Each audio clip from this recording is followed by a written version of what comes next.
Our Saturday special has the Blue Jays taking on the Angels once again, and lost in the victory last night was that the Blue Jays only managed 2 runs on 3 hits, so perhaps an infusion of power might assist today. For more on this game, up we go to the broadcast booth. Dan Schulman is with Caleb Joseph. Jamie, thank you. There has been so much talk this season about all the injuries the Blue Jays have sustained. There's some good news today. You probably know what it is already, but it is now official. Addison Barger is back. He was 1 for 19 before that base running play where he sprained both ankles, and he is back. And can you not forget what he did in the postseason last year? 3 homers. This was in Game 3 in the ALCS. He blasted this one off of Luke Jackson. Then in Game 6, he's able to take Logan Gilbert deep. He was a threat for power throughout the entire playoffs. He hit 367 throughout those playoffs. 9 runs batted in. This was at Rogers Center, but the biggest swing, I think, of the entire postseason was the grand slam off of Banda right here. His threat of power is real. He looked like he was really finding his swing in the minor leagues on that rehab stint. The lettuce is back. The hair's grown out. He brings a jolt of energy. His style of play is infectious. He runs the bases hard. He's got that cannon in right field. He's able to provide some power for the Blue Jays. This is what they need as they start to get healthy.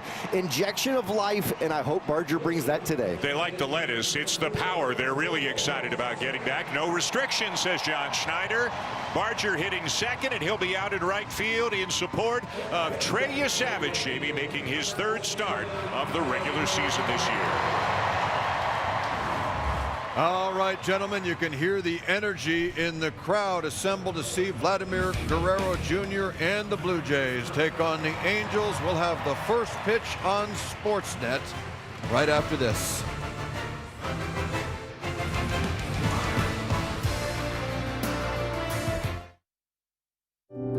Buick Envision. Welcome to Rogers Blue Jays baseball on Sportsnet, and welcome back to Addison Barger. Missed 29 games after ankle sprains. Sprained both of them on the same play in Chicago back in the 2nd week of the regular season. Aren't the Blue Jays glad to have him back? He is hitting in the 2 spot. Looked good on his rehab assignment. Blasted a couple of home runs. And he is out there manning right field here today as we take a look at the lineup for Kurt Suzuki's Los Angeles Angels. It includes Jorge Soler, who has been very productive this year, driving in a lot of runs. There is power. They're tied for 3rd in the American League in homers, but there are also a lot of strikeouts, a lot of swing and miss in this lineup, and it is the first time that they will be getting a look at Trey Savage. Savage making his 3rd start of the season. Last time out versus Minnesota. Hit a lot of traffic. 8 base runners through 4 innings. Only gave up 1 run. Was able to really navigate around all that traffic. But it's about getting the slider going. Talking to manager John Schneider about him earlier today. He said he's got to get that going. Put that in the arsenal. Really start to add protection towards the split and the fastball. It's not a big thing for him. Threw it 50% of the time last year. This year only 9. Add that into his arsenal. See what happens. The Blue Jays victorious last night, 2-0, as Zach Neto makes his way to the plate. The shortstop and the leadoff man for the Angels. John Schneider's team now 17-21. The Angels 15-24.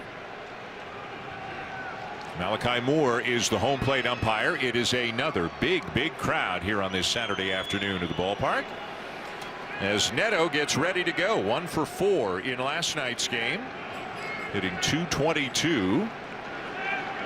Well, you got a Barger is back and a Trey Day all in one bucket for you if you're a Blue Jays fan. 2 guys who started the year on the IL.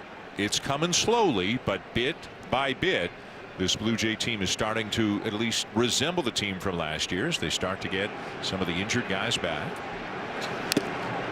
Fouled off and quickly 0-2, and Valenzuela's got to shake it off.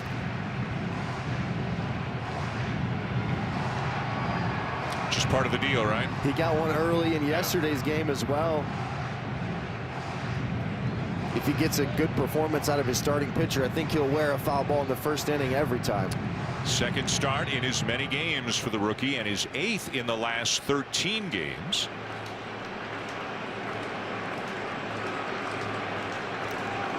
The 0-2 from Savage, and a check swing and a ball in the dirt. The appeal down to first, but he didn't go. It's ball one.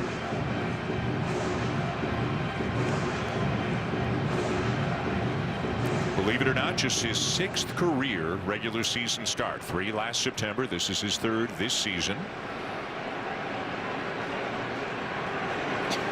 Way high. So he's now made as many regular season appearances in the big leagues as he has postseason appearances. He made 6 postseason appearances. 5 of them starts last October. The Angels keen on getting a good look at him, as that one is laced foul into the netting.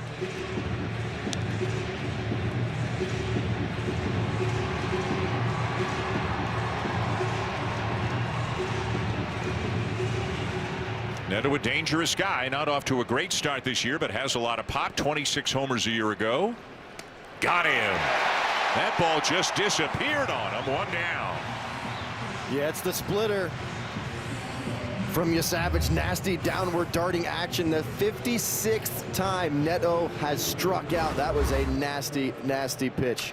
Strikeouts are brought to you by Subway. Get 25% off any footlong on game days. Order in the Subway app using code STRIKEOUT. Well, here's a fun matchup. Trey Savage and Mike Trout. Trout last night went 1 for 4. One of the 3 outs was that ball he scorched down to third. Kazuo Komodo starting the 5-4-3 double play. And Savage quickly out in front of him. 0-2.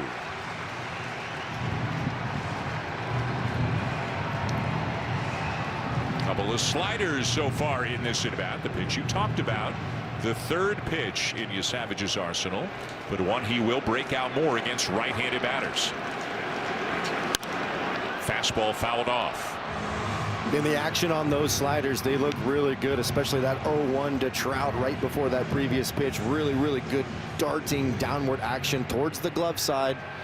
Really good sign for Savage early on. High fastball taken for ball 1. Good velocity out of the chute for Savage today, right around 95 with most of these fastballs.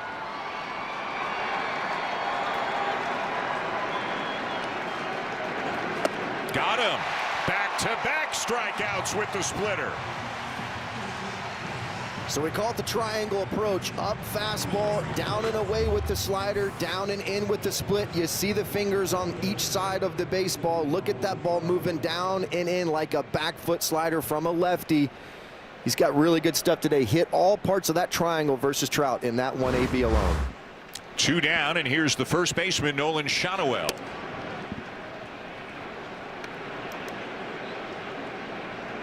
Shannawell, a first-round pick back in 2023. He's been hot. 333 in his last 14 games. 255 overall. Just missed. 2-0. Trout striking out in his first ever look at Savage. You see the numbers, how little hitters were able to do with that splitter a season ago. There's another one, and it's 2-1. And at some point, as Gausman and Cease and everybody else looks on, at some point, that arm angle and how unconventional he is, teams will get past that. But again, this is the first time the Angels have ever seen him. And you're going to see some funky swings sometimes from guys who haven't seen him before. It's so unique. Watch the front hip of Shannawell just gone, and you just run out of space. It's that half sword swing. Look at the look on his face going, what the world was that? They've seen the video. They've had the meeting with the hitting coaches, but it's different being in the box. Got him! What a start for Trey Savage. He just struck out the side here in the top of the first.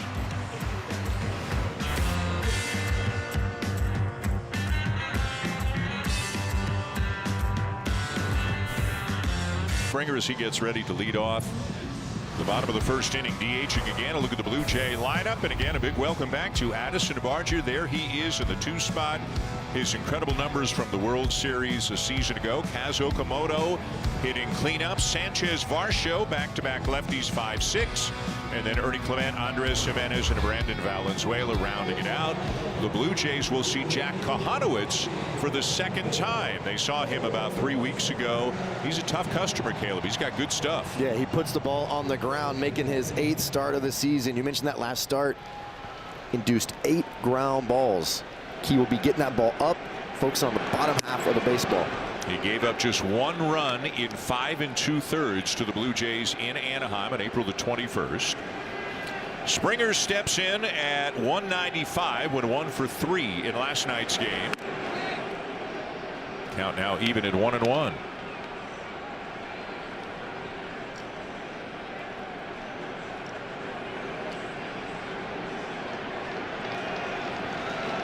Throws hard, can get that 2-seamer up there up to 97 miles an hour.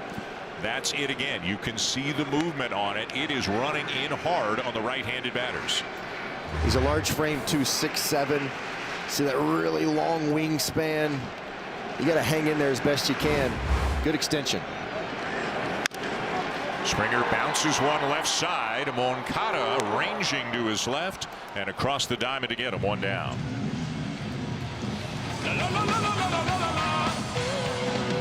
Right fielder number 47, Addison Barker.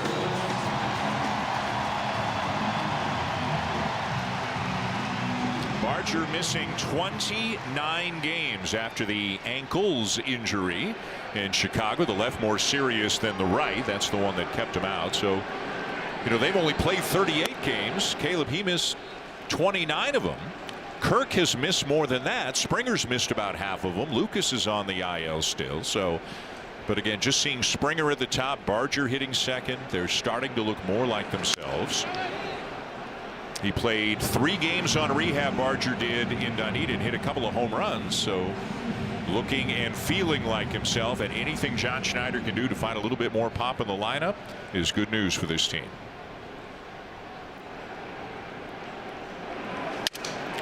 Broken bat, soft liner up the middle, caught by Neto.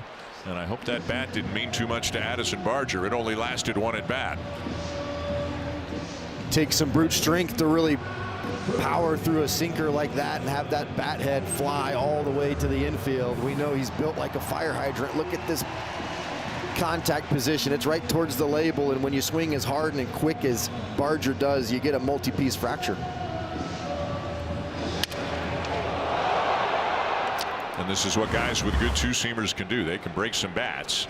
Giving Dalton Varsho a little bit of information about Kohanowitz. 2 down. Here's Vladimir Guerrero Jr. Vladdy went 0 for 2 with a couple of walks last night.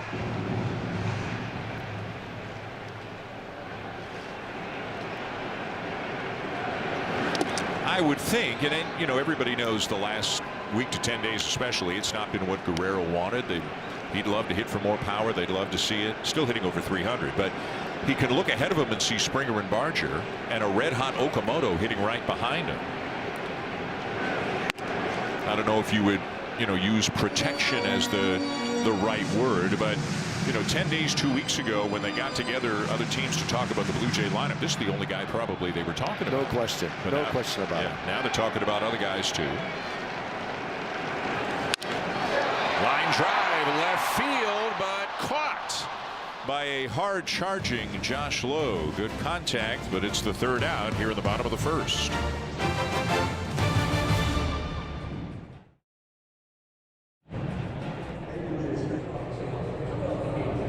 Savage was on last year. 1st round pick in 2024. Debuted in A-ball with Dunedin in April.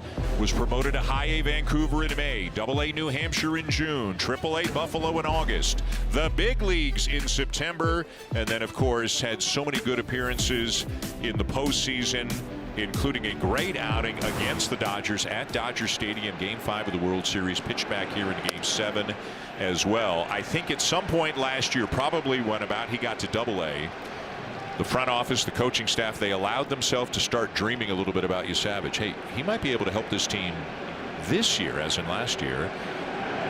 And boy, did he ever. I mean, the outing he had against the Yankees in the division series, the second outing he had against the Dodgers in the World Series, just remarkable stuff. And now hoping to build upon it. This is, of course, his first full year in the big leagues, and he'll start seeing teams multiple times.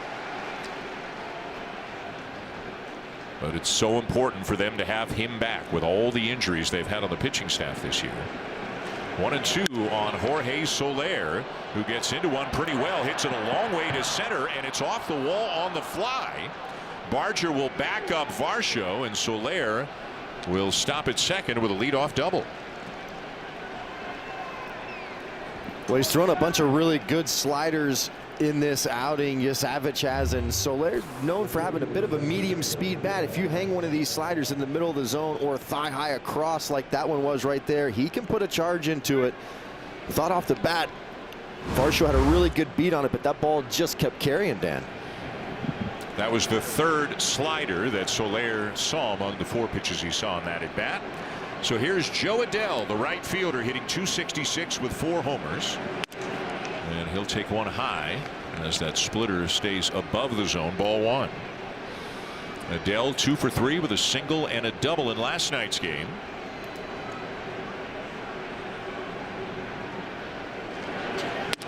Fastball pumped in there, 1-1.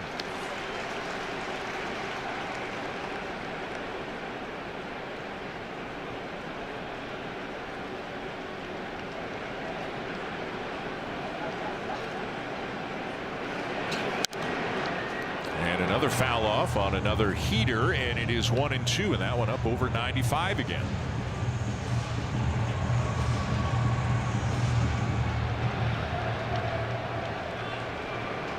Always sharing info, always trying to learn. Kind of a defensive swing there. Adell just kind of looked like he was trying to foul it off and get another one. He's got a good fastball today, and Adell probably trying to guard against that split slider action. Watch this, a bit of an emergency hack. Up and away. There is a hole up there with him.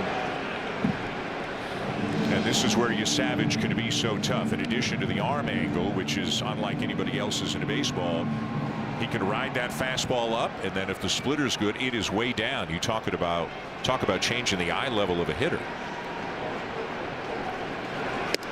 Got him swinging. 1 down, and all 4 outs today for Yasavich have been strikeouts.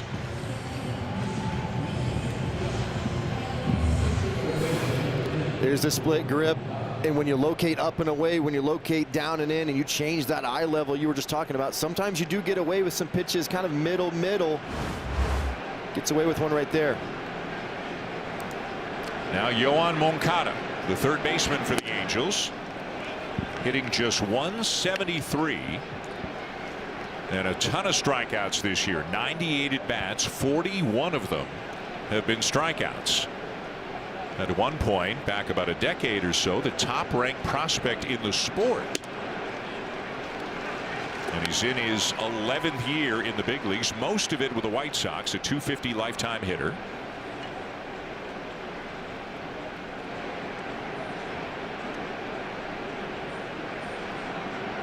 The 1-1 from Yasavich. Fastball crowds him a bit. Ball 2.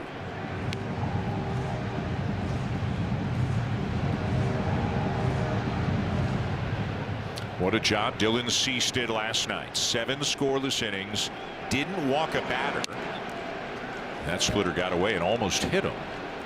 And struck out 10. Had a chance to speak with Cease in the clubhouse before the game. And he was the happiest about, he felt he brought his A stuff and his A command. And that allowed him to get deeper into the game. Didn't walk a batter. Here's a liner into right. That's a base hit for Moncada. Soler to third, and he will be held as Barger gets it back in. The Angels threatening now first and third with 1 out. Moncada pretty patient throughout this at bat. Looked like he was looking for one pitch in one spot, and it might have been this fastball down and away as he reaches out there to get it. Another reason why it's important to add Barger in right field. Soler was not even remotely considering rounding third base because of the cannon of Barger in right field. That's another aspect that he brings helping to eliminate some of these extra bases when balls get to the outfield. Here's Vaughn Grissom, the second baseman, hitting .278. Had a pinch hit double in his only at bat in last night's game.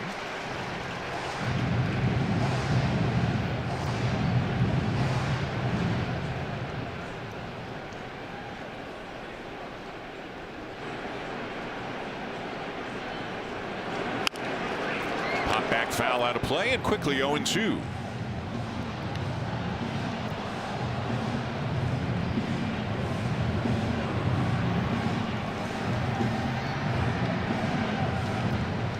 Dell struck out this inning, but a double by Soler, a single by Moncada, and the Angels are looking for an early lead.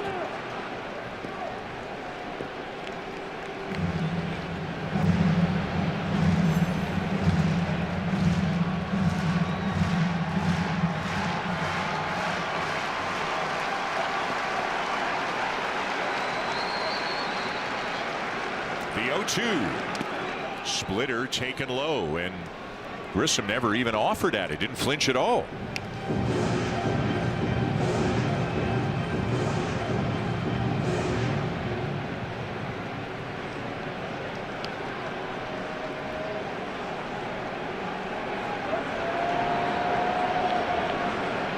One-two.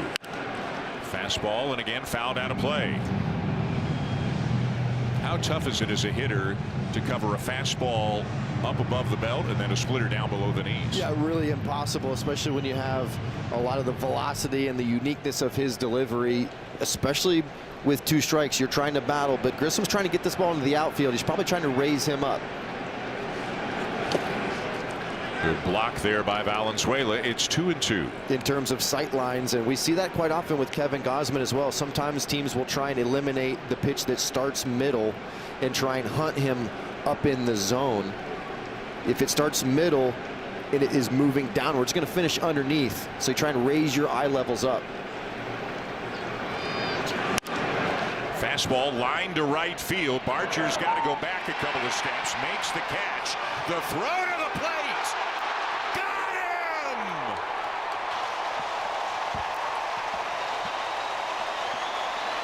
What a cannon from Addison Barger. Had to backpedal and fired a one-hop strike to the plate to nail a runner and end the inning. Welcome back, Bam Bam. Make your presence known with authority. He's able to get behind this baseball. That's how he's able to put some arm strength behind it. He threw an absolute dart.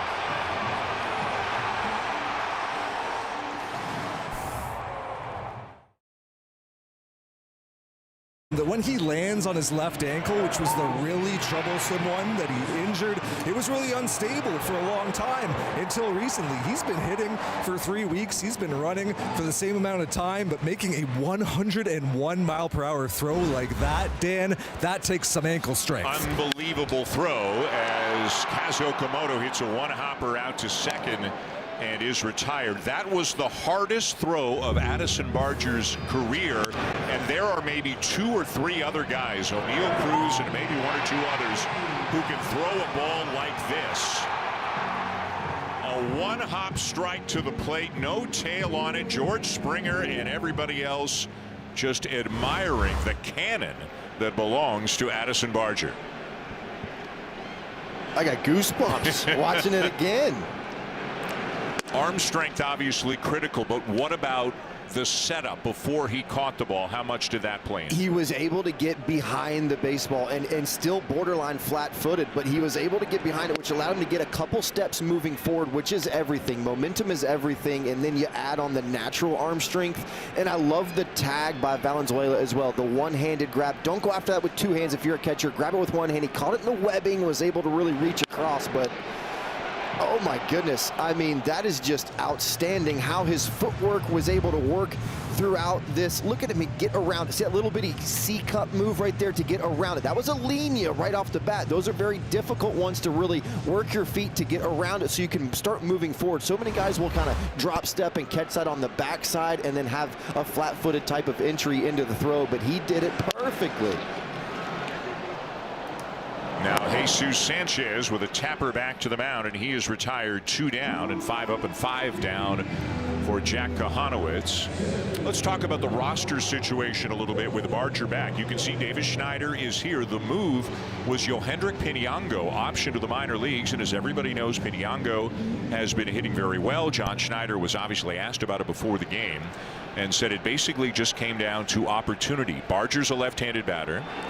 Varsho at the plate now is a left-handed batter. Sanchez is a left-handed batter, and the Blue Jays just didn't feel like there would be enough opportunities for Piniango. So Lenin Sosa, some people thought maybe he would be DFA'd. Some people thought maybe Davis Schneider would be sent down, but they're both right-handed batters, and it just came down to if they had 4 left-hand hitting outfielders, how would they all get at bats? Now, feel free to disagree. I mean, everybody can have their own opinion, and all you have to do is go online a little bit. See, a lot of people have opinions about it. As Varsho grounds one up the middle, knocked down out there by Grissom, but unable to make the play. So they lose a bat in Piniango that had been very good for them the last couple of weeks. And I think it also shines a bit more of a spotlight on Jesus Sanchez, who is hitting under 200 over the last month. But obviously they were not committed to putting Piniango ahead of Sanchez. And no matter how they did it, they were worried about not having enough at bats for 4 left-hand hitting outfielders. That'll go as a base hit for Varsho. Look out, Ernie Clement. Good thing that was a breaking ball.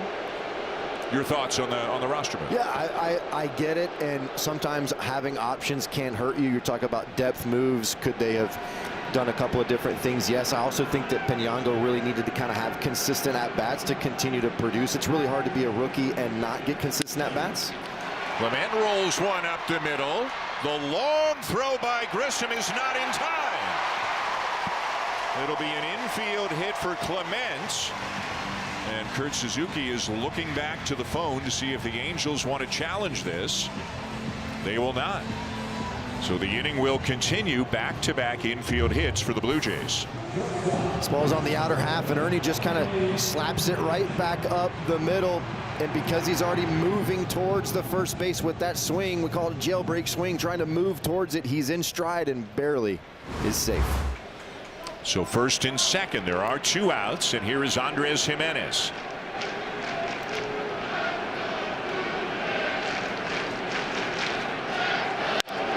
So just back to the roster for a moment. Schneider and Sosa both being right-handed batters. That clearly was a huge part of the reason why each of them is still here and Piniango is not. We can wait about 10 days on this, but Nathan Lucas is coming back at some point too, right? And see how things develop between now and then.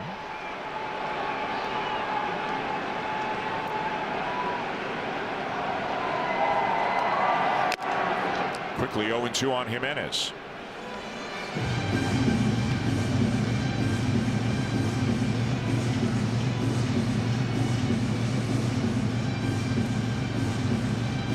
A couple of infield hits.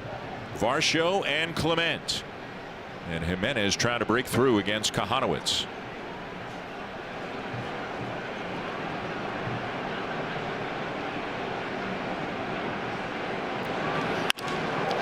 Line drive to right field, but hit almost directly at Joe Adell, and that is out number 3.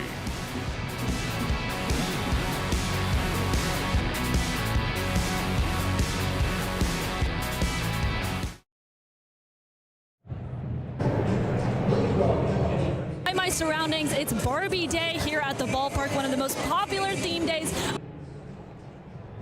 Glammed up with Barbie accessories, take advantage of the activities and the photo ops, or just hang out here in the Barbie Lounge. After seeing Addison Barger back and making that throw in the second, it feels like you're looking at everything through rose-colored glasses right now. And the first 15,000 fans through the gates at the ballpark received this reversible Barbie bucket hat. So regardless of what happens today, it's a win for everyone here. Now, Dan and Caleb, it's the Barbie Dream House down here, but I feel like up in the booth with you guys, it's giving Mojo Dojo Casa House.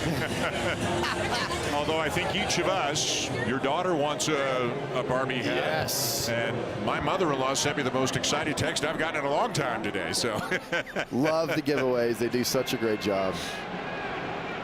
No score, top 3. Here's Sebastian Rivero, the catcher for the Angels in this scoreless game.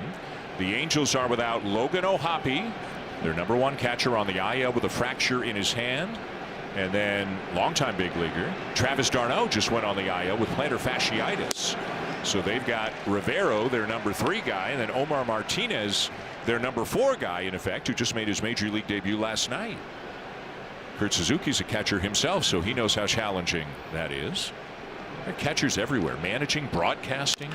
You cannot escape catchers. Oh, you're right. You're right. Gibby, right? Gibby. Yeah.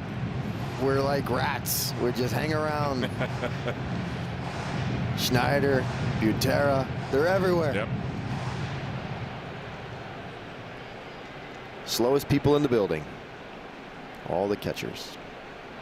You had decent speed when you were younger, didn't you?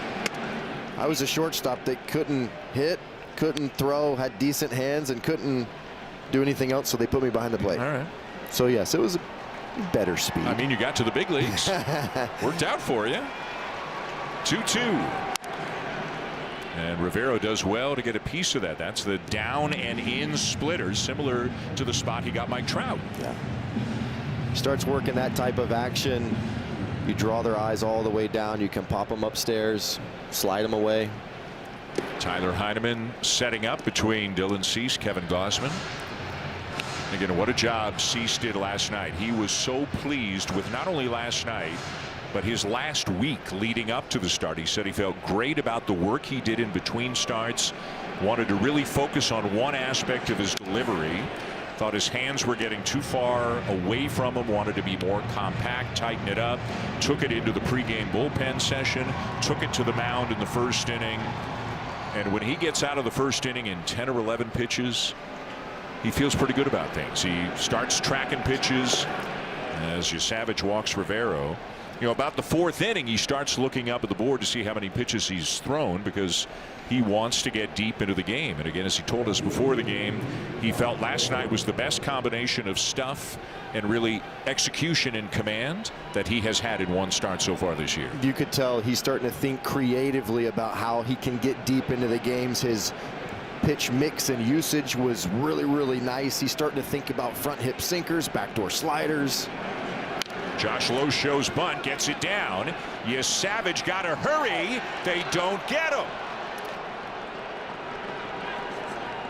It is a bunt single for Josh Lowe. And the Angels have the 8 and 9 men aboard here to begin the 3rd. And if I was Lowe hitting 144, I would probably try to lay a bunt down. But watch Savage. See how close he is to that line. He's got to almost like shoot it like a basketball, because he's in line with Lowe. If he corrals that ball and it's closer to him, he could underhand and sort of throw a dart with much more velocity. But because he was close to the line and he doesn't want to hit the runner, he's kind of got a jump shot one over, and it just doesn't have enough oomph on it to get Lowe at first. You know, when it kind of goes back to the leadoff walk, if there's no walk, I don't know if Lowe's trying to bunt, right? But, you know, how many times do you see innings that don't go so well start with a leadoff walk, especially to a guy down in the order? Now you've got 2 on, nobody out, and the leadoff man up, Zach Neto. So the Angels starting to get their second look at Savage. Neto struck out swinging in the first. On a slider, and he fouled it off. 0-1.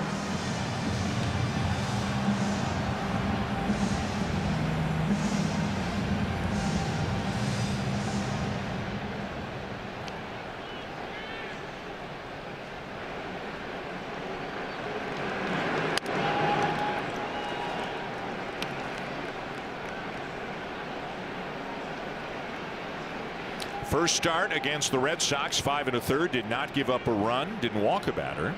Last time out against the Twins, 4 innings, 1 run, but walked 3. And the pitch count got up there. He did not have his best command in his last start, had to throw 82 pitches through 4, but he grinded it out, only gave up 1 run. Made some big pitches to snuff out some rallies. Left a lot of guys on base, a lot of traffic. Worked his way around it. Ahead of Neto, 1-2. Fastball up and in on him, fouled off. Here's where you start thinking and sniffing out the punchy Neto 56 strikeouts now. You're in count leverage, 1 ball, 2 strikes. You probably got a pitch or two to go for the chase, and then you got to get back in the zone. But if you're a pitcher and a catcher, you're really sniffing punch right here.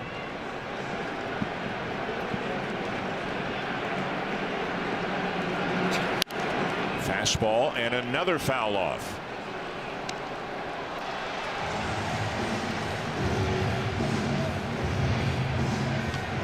Mike Trout waits on deck as Neto continues to battle Savage.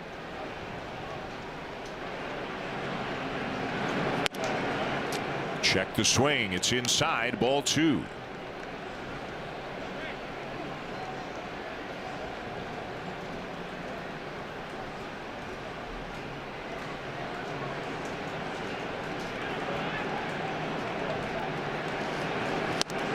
And he waves at it as Savage gets him for the first out.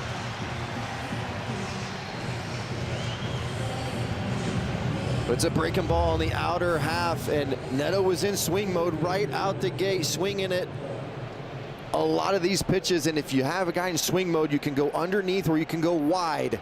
They kept trying to crowd him on the inner half, but then went wide, and it ended up working out for him. Oh, more sliders here today, and again, a lot of right-handed batters in this lineup. But Savage has already thrown 14 sliders today, 17 splitters, 22 fastballs. He'll start Trout with a splitter for a strike. He got Trout swinging at a down and in splitter in the first.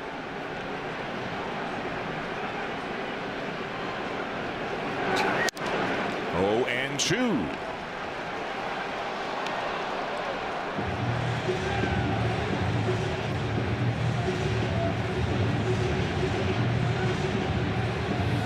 Pitch count is climbing on Savage. They have fouled off 16 pitches already, the Angels have. He's at 55 through 2 1/3. Play on its second, runner back.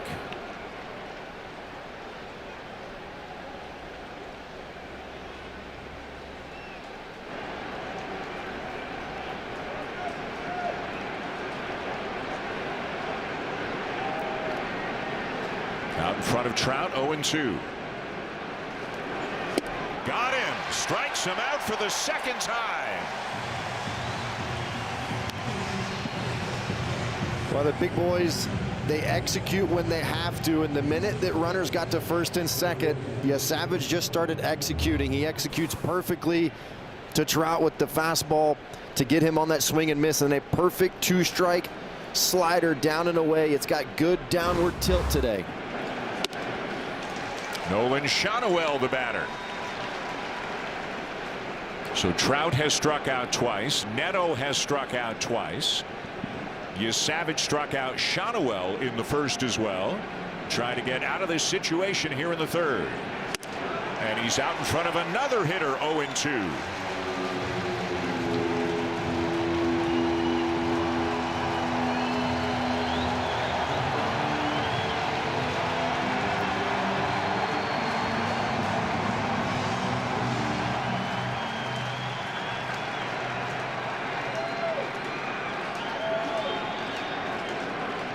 The pitch. Threw him another split. This time Shonowell wouldn't chase.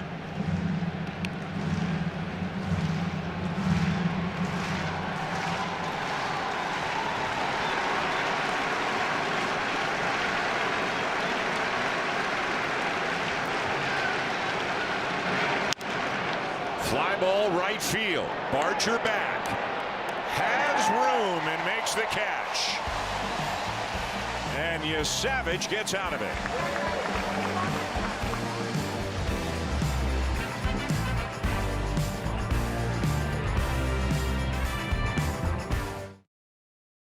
Did Grogu just do the wave? This is the way. Star Wars: The Mandalorian and Grogu is in theaters May 22nd. Get your tickets now.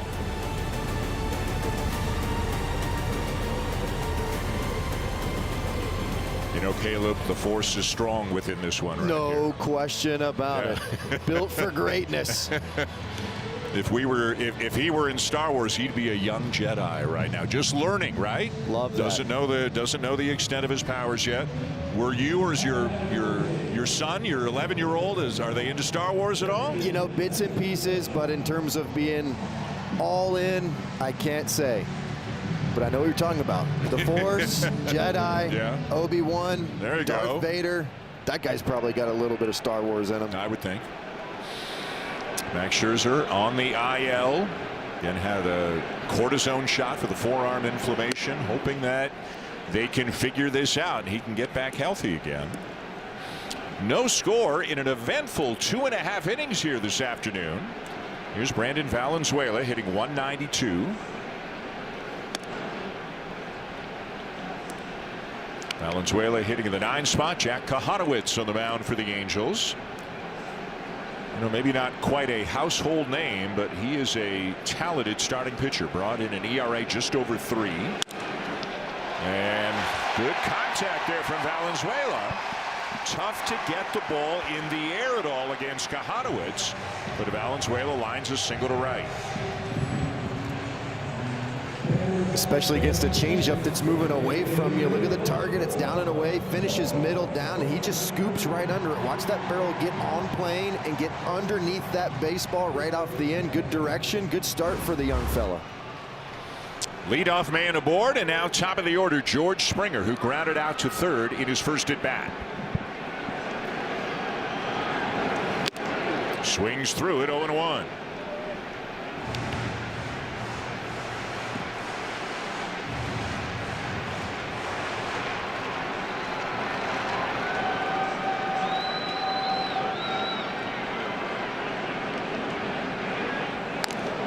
And Valenzuela's got to get back in there in a hurry.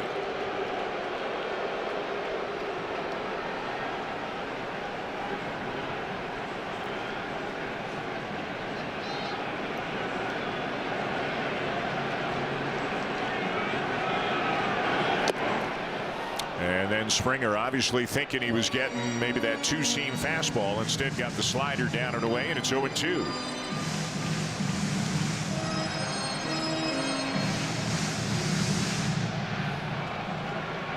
Sinker, slider, changeup from Kahanowitz. 0-2. Taken low.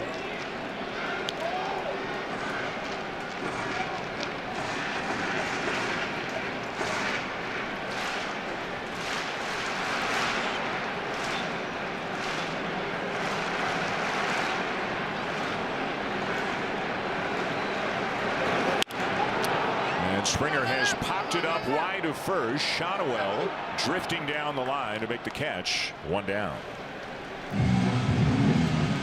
Just always felt the sinker slider combo from larger pitchers. Kahanowitz, he's 6'7" with that long wingspan. He might not have great extension, but for whatever reason, it just feels like those sinkers get on you a little bit quicker because they're so tall. Maybe it's coming from a different angle. Just they're unique, and you got to really convince yourself to start a little bit earlier. He broke Addison Barger's bat in the first inning on a soft liner to short. Barger just back on the roster today.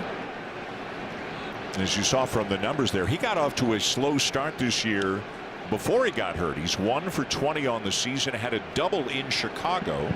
First road trip of the season for the Blue Jays, the only hit he's gotten so far. John Schneider was asked, will Barger consistently hit second? Where do you envision him? And for now, it sounds like that's the spot, although we know things are going to move around. But the way that Okamoto is hitting right now, John Schneider very comfortable putting him in the cleanup spot. And they do like to have a left-handed bat in between Springer and Guerrero. I agree. And I think that if Varsho was doing some things, then that could switch some stuff around. I think essentially you'd love to get Barger behind Okamoto, but not so far down if he's better off in that 2-hole. But I love it. I love having a lefty in that 2-hole, just kind of a traditional, more of a traditional looking lineup. 3 balls and a strike. We've already seen the arm. Addison Barger unleashing the hardest throw of his career 101.2 miles an hour to get a runner at the plate and end the top of the second.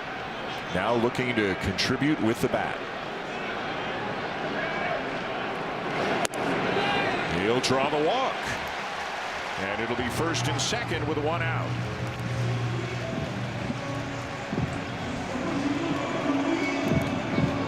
Pretty good patience for a guy who is itching to swing the bat. Oh yeah, and I think that has to do with his approach. I think he was looking something close to him that he could turn and burn, and he saw it on that outer lane and checked down quickly. Now Guerrero hit the ball hard, but lined out to left in the first. Vladdy now 3 for 7 in his career against Kahanowitz.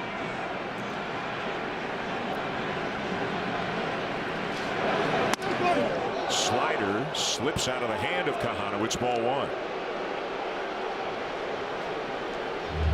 Crowd booing a bit. Obviously Guerrero could tell right away that it was a breaking ball. Gave him a little bit more time to get out of the way.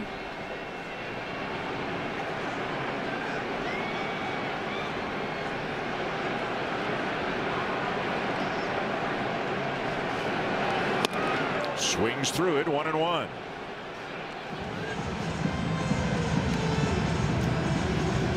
That was a changeup there up at the bell, which is now where Kahanowitz wanted that pitch.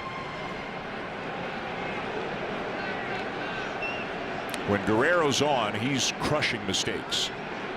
But he is still searching for it right now as he takes down an away ball 2.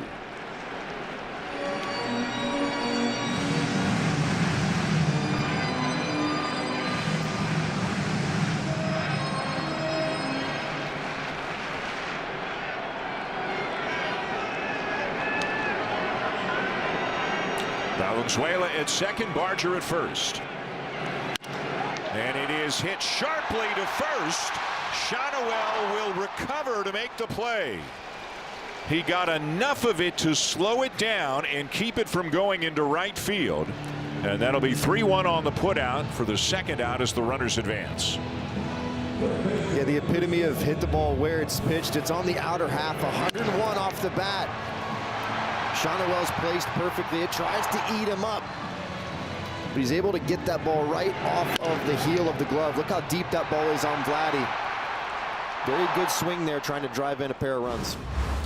So it is second and third, but 2 down, and here's Kazuma Okamoto, who grounded out to second in his only at bat today against Kahanowitz.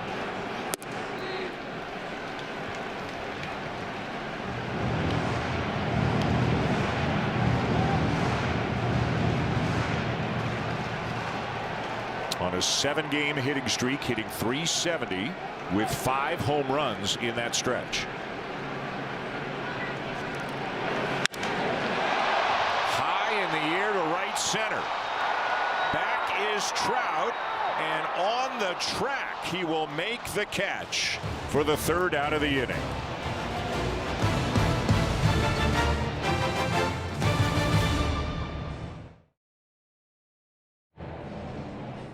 From 1982 to 1985, before and then even more so after that, the Atlanta Braves, that great run they had during the 90s and into the early 2000s. But here in Toronto, and for Blue Jay fans across the country, he was the manager the first time they ever made the playoffs when they won the division in 1985. After that, he left for Atlanta and had remarkable success there.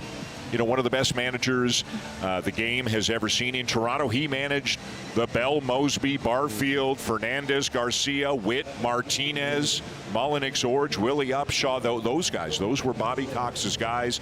That banner hangs with him as the manager of that team, and our condolences to his family and the greater baseball family. Just a legendary guy. I was much too young to know him in Toronto, but got to know him fairly well when he was with Atlanta into the 2000s, and just a kind person who had the respect of everybody around him. And had the fire to go out there and defend his teammates, much like John Schneider. I grew up wanting to play for Bobby Cox, watching a lot of games on TBS and watching him run out there with his cleats on. Yeah. Manager that wore cleats, I'll never forget that, and just Had passion like no other. Yep. Loved watching him manage baseball games. Players loved playing for him. Constantly chirping. He'd be on that front step, and you could audibly hear him in the TV encouraging his players, and I wanted to play for him so bad.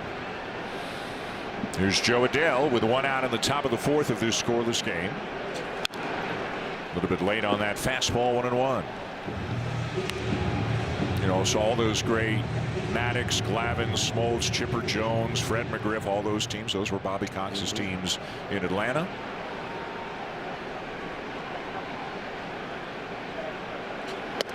Inside, ball 2. What are the chances we get John Schneider in a pair of cleats next game? Put some spikes on the bottom of those Jordans.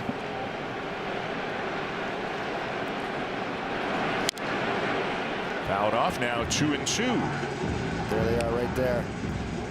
Good looking shoes. He puts a lot of work into the shoe. He wants the shoes to look good. His shoe game is Yes. big league for sure. Yeah. Lots of different color combos, variances.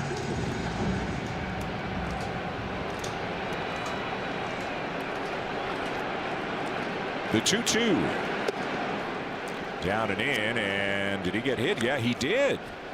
But Valenzuela is saying have a look at it. Valenzuela is not convinced that ball hit Adele.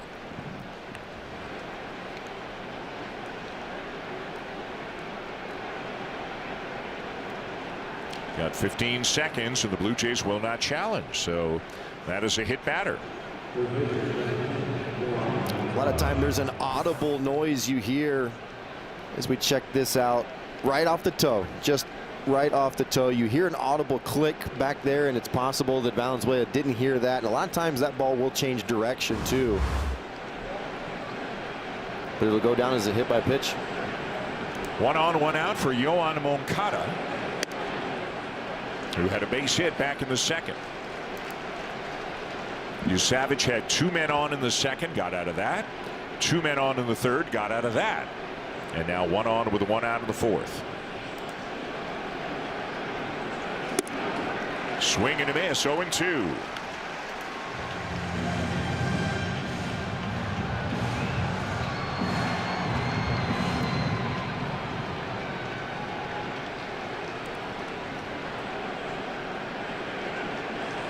Big lead over there by Adele.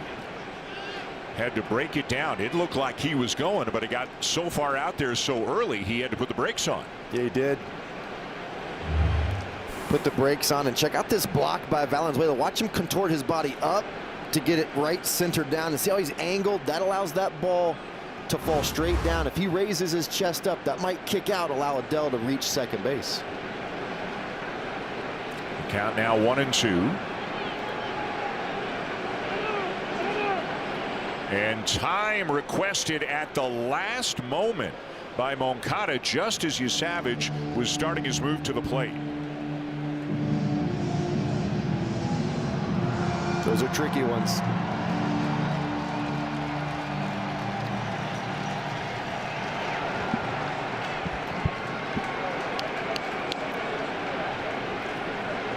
Now the pitch. And it's hit in the air, right center, and it's going to drop in no man's land. A base hit for Moncada. Up to second goes Adele. Tried to go back with the splitter and induce a whiff, and you can see he's lost his barrel, and he just clips it right off the end. You see him reaching right there and just throws the hands at it, one hand coming off the bat. Perfectly executed right there in the Bermuda Triangle. So once again, 2 men on, 3rd inning in a row. 1 out, and here's Vaughn Grissom, who hit the fly ball to Barger that wound up in the inning-ending double play.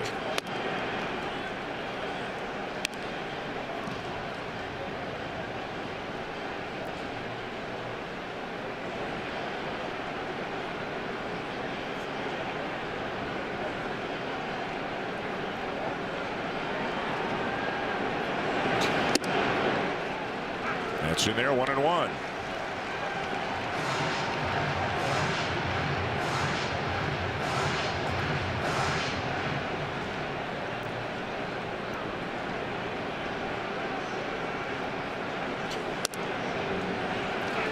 the knees. 1-2.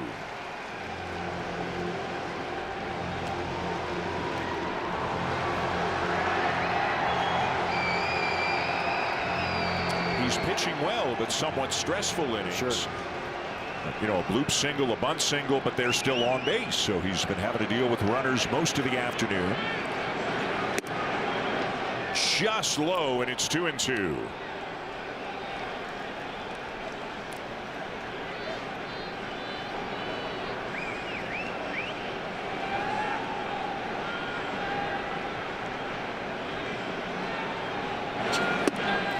And now trying to blow a fastball by him, but it winds up down and away. Now it's full.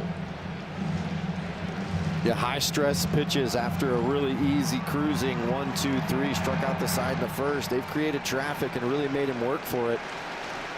He's been hanging in there. The 3-2. And strike 3 called, but we have a challenge. The batter's challenging from Grissom.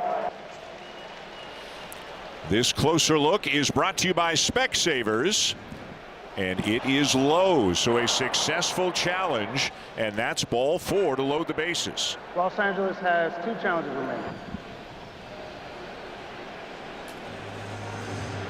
It'll bring out Pete Walker to have a chat with Savage, just trying to slow things down, let him catch his breath. What an at-bat by Grissom.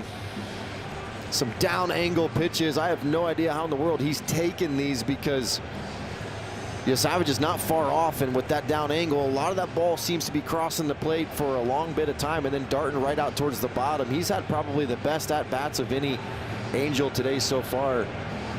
Now, Savage really in a bit of a bind, loaded with only 1 out. And you talk about wanting to use your challenges in high leverage situations. 2 men on, full count pitch.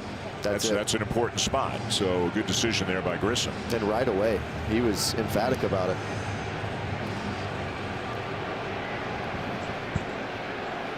Sebastian Rivero is the batter. He walked his first time up. Fly ball down the right field line. A long run Barger, and it's foul. And that meeting on the mound coincided with Braden Fisher getting up in the bullpen.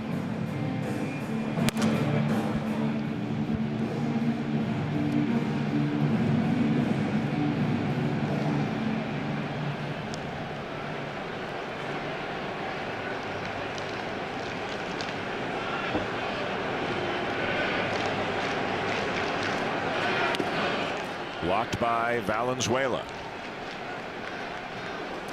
This inning, after a first pitch ground ball out from Soler, a hit batter, a bloop single, and a walk.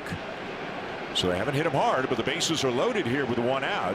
And again, it feels like after the first inning, Savage has been dealing with traffic all afternoon.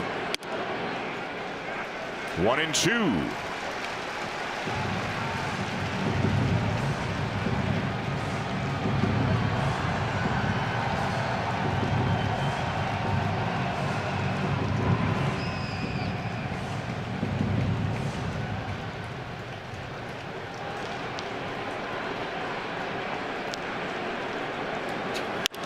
Fastball down the right side, out of play.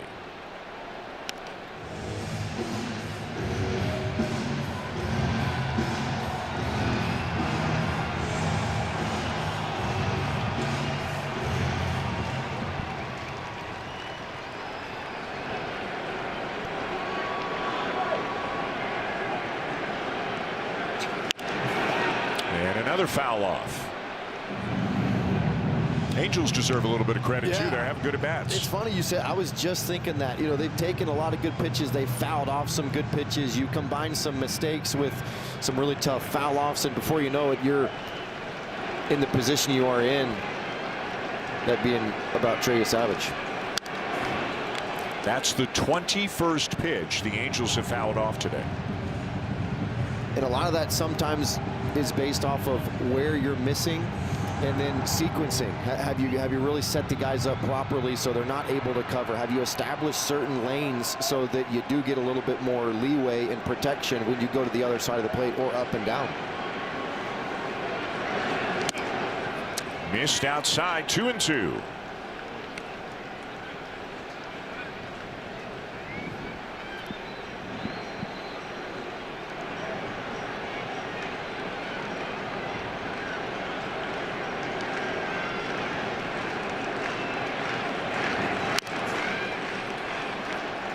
He was getting a ton of swing and miss early, struck out the side in the first, 2 big strikeouts in the third.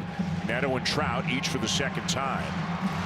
But after that, they've really been giving him some trouble. They are not swinging and missing much. Even if he's making a good pitch, they're fouling it off. Again, the 2-2. Grounded foul. And you always assume bit by bit, pitch by pitch in an at-bat like this that the advantage swings in the direction of the hitter. Especially when you've only got 3, especially when you're throwing all 3 of those pretty consistently throughout an at-bat and not getting your pitches all the way to the corners. The 2-2 again. Bounces in a split, and now it's full.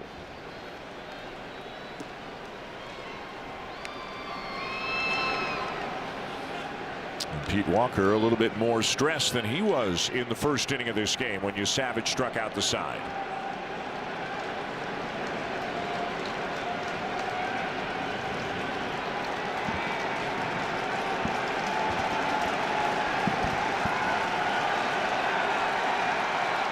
The 3-2. Chopper up the middle. Clement step on second, throw to first for the double play. Nicely done by Ernie Clement, and oh boy, was that needed by Trey Savage and the Blue Jays. A ton of pitches, a lot of base runners, but again, he gets out of it.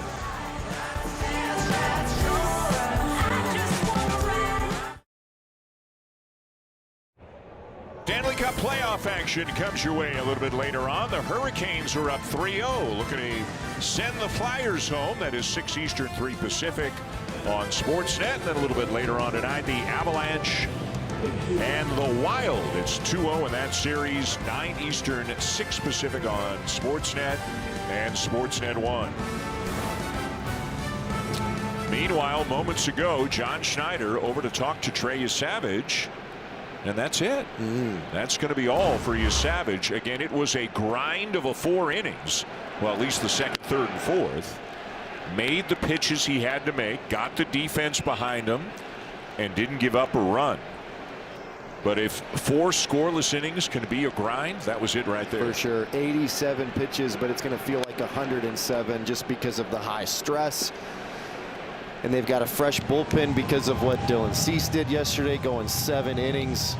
Very smart move by the manager. Just let him end and finish on a bit of a high note, even though it was a bit of a struggle out there. And the 0-2 breaking ball hits Jesus Sanchez. The last thing that Kohanowitz wanted to do.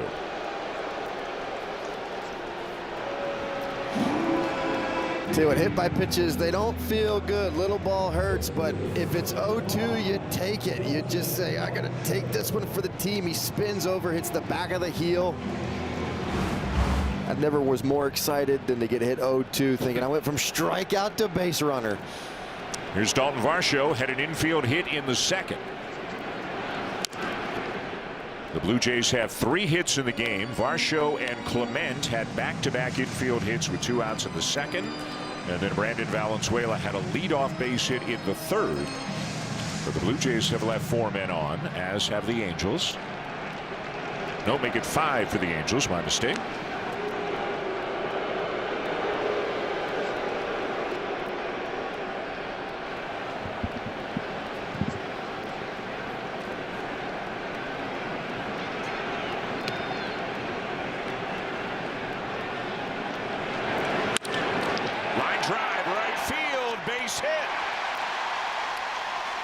Boy, Adele had a decision to make, and he backed up on that ball, deciding he couldn't catch it.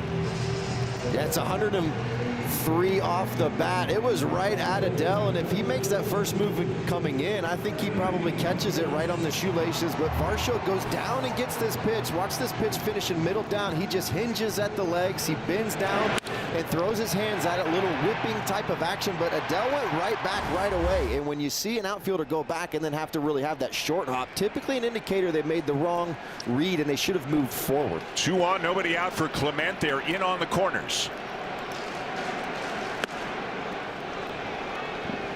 So the 3rd inning in a row where the Blue Jays have had 2 men on.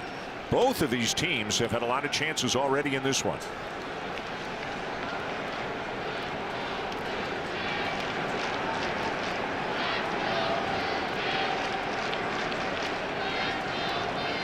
Two and 0. Looks like Mason Fluharty will be the man top 5.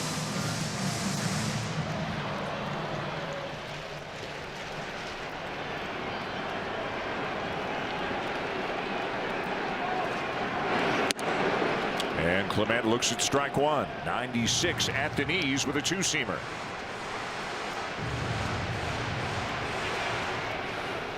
Savage breaking it down with a Max Scherzer in the dugout right now. Looking on as the Blue Jays try to grab the lead.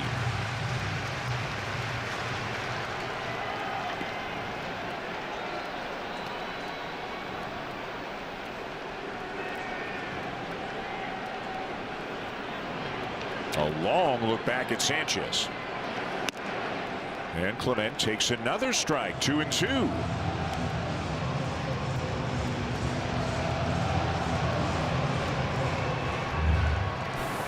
Check out this pitch starting on the outer half. See that movement? Starts off a ball, clips the outside edge. And then check the swing on the slider outside. It's a full count.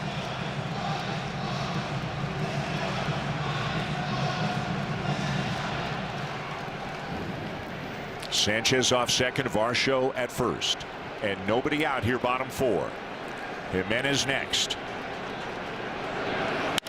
3-2 through the right side, a base hit. Sanchez will be held, and the Blue Jays have loaded the bases with nobody out. You know, John Schneider talked about not rushing the outcome. Don't be afraid to get into an at-bat, and I love that Ernie Clement obviously had a plan. We've seen him release on anything near the zone the last week and a half, but he battles back to get to a 3-2 count, and then he makes a pass on a fastball on the outer half. Maybe he was looking fastball in, maybe he was looking soft away. He had an approach, he stayed with it, then he got to 3-2 and then had to battle. He finds that hole over there in that 4 hole and he extends the inning. This is what 2025 Blue Jays baseball looked like, and it's because of their approaches right now. To your point, they have chased more than any other team in baseball except Colorado, meaning swinging at pitches outside the zone. They were more disciplined last night.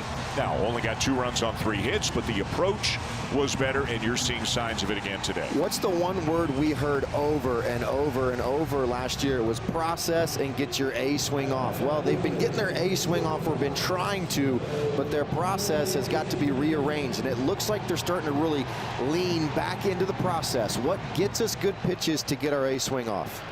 The bases are loaded with nobody out for Andres Jimenez. Lined out to right in his first at bat. Hits this one well to left. Slicing to the corner. The catch is made by Lowe. Sanchez will tag and come home. And the sac fly from Jimenez makes it 1-0.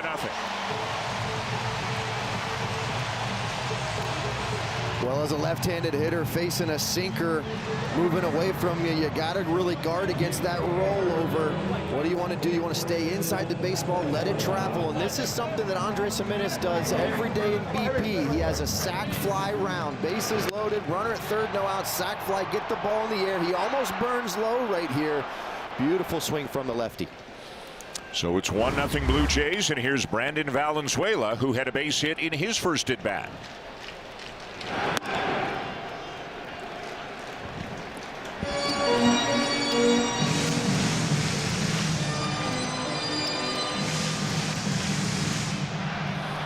Varsho still out at second, Clement at first, 1 out.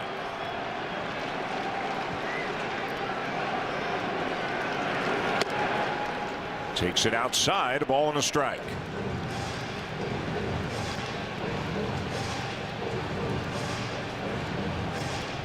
Trey Savage, 4 scoreless innings. Done for the day as he looks on from the third base dugout. And the count now in Valenzuela's favor at 2-1.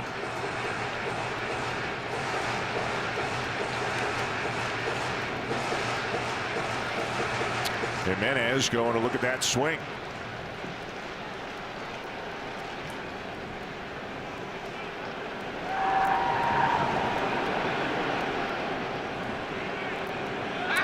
Play on at second, and back in safely is Varsho.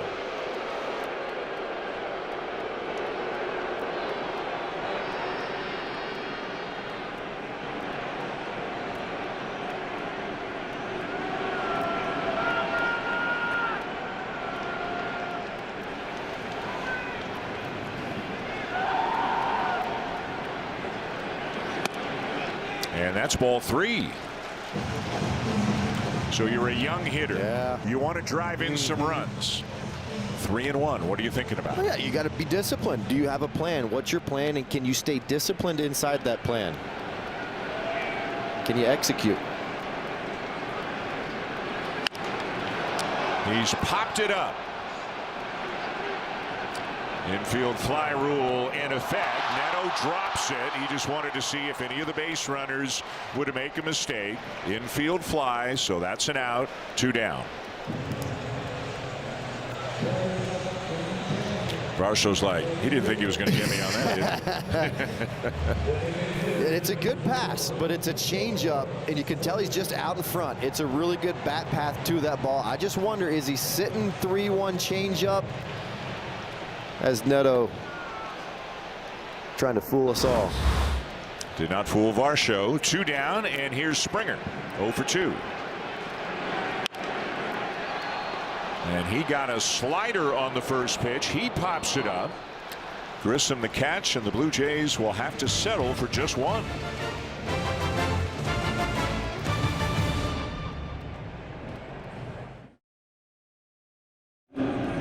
Center, where we're smack dab in the middle of Barbie Day. Now, earlier I got to check out some of the things set up around the ballpark, but of course I had to save the best for last. As part of Barbie Day at Gate 9, there's the Barbie Salon, so fans can get glammed up all game long while watching their Blue Jays. They've been taking advantage of it all day today, but as a bonus, the salon will be open tomorrow for Mother's Day, Junior Jays Sunday, so treat your mom for a game at the ballpark as well as some salon time. Now, Dan, I'm sure you're going to be checking out that salon to touch up that luscious flow you got on. She just can't help herself, Kayla.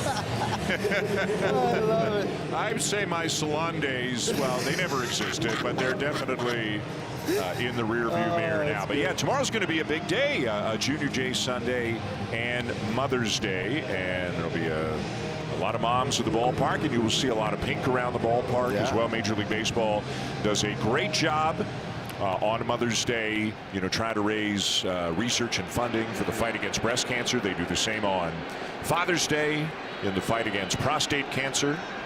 Here's Mason Fluharty, top 5 to face Josh Lowe.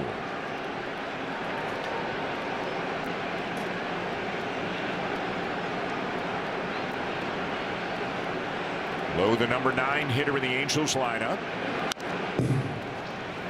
This is an interesting spot for Fluharty because right after Lowe, you've got Neto, Trout, both right-handed batters.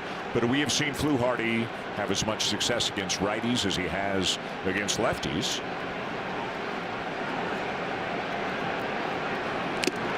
Remember, though, Fisher was up in the 4th inning. If Savage couldn't finish that inning, but now that it's a clean inning, the choice, given where they are in the lineup, and whatever other factors were taken into consideration, is Mason Fluharty. Got him. Boy, he's got a little extra giddy up on his stuff this year. He does. You could just tell right after that pitch. He's kind of feeling it today, especially. And I'd love to see him kind of work in this changeup. This is a really good breaker. Just sweeping right across the zone. Little foul tip. Good soft hands from Valenzuela to really corral that foul tip. I'd love to see the changeup. I think it's a pitch that could be a weapon for him, especially against right-handed hitters. I call it a changeup, Dan, but he's calling it a two-seam. Right. Because relative to his other stuff, it's thrown pretty hard. Right, and the way it spins, the arm, like everything about it screams changeup to me. And I think that is a pitch that he could really, really get after. He throws it against righties just over 10% of the time. It's a new pitch for him. And I think, well, you tell me, whenever any pitcher brings in a new pitch, you know, you throw it on the side, then you throw it in a spring training game, then you throw it in a low leverage spot. But it takes a little while to really feel comfortable with it. Right? You got to find out when you've got it. You've got to add that pitch into the arsenal in a one-run game facing two righties that are pretty dangerous. They've got some sock. I don't know, maybe, but if not, then win, because he's constantly coming in pretty tight spots. The sweeper gets a swing and a miss, 1-2. And it just adds a layer of protection against those breaking balls coming into right-handers. And call it a changeup, that's fine. It acts like a two-seamer. Anything running away from the right-handers just opens up the world on the inner half for him.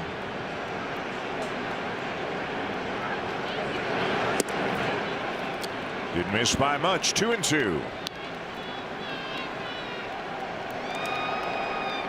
Trout on deck.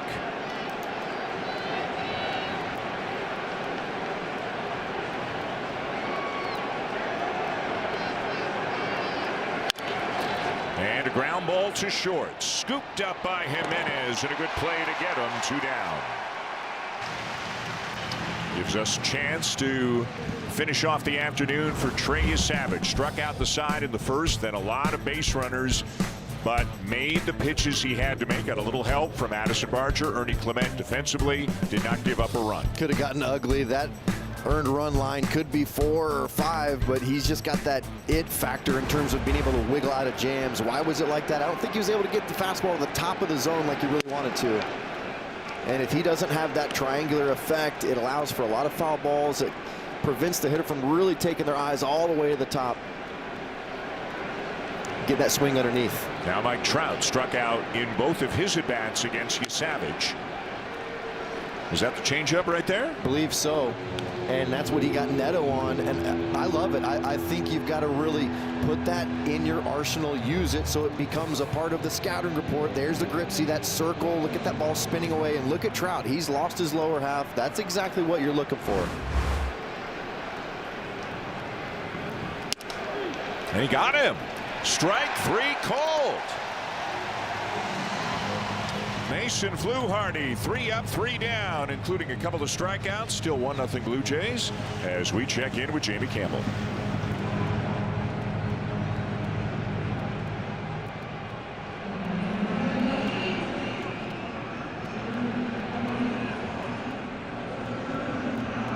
Playoff games, the Blue Jays, and must-watch series from HDTV, Food Network, Bravo, and more. Visit sportsnetplus.ca to bundle today. Spring is coming. Yes. Maybe not today, maybe not tomorrow, but soon. We have been told it will eventually get here, probably about 15 minutes before summer arrives. Roof is closed, still waiting for the first open roof game of the season here at the Rogers Center. Mother Nature's got to cooperate. Addison Barger in his return, 0 for 1, lined out in the first, walked in the third.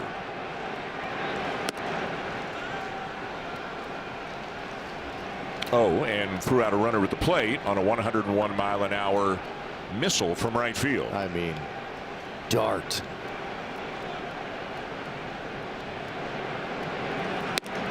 (3-0).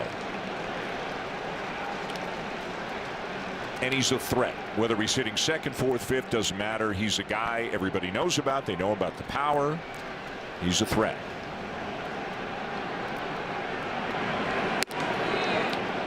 Three and one.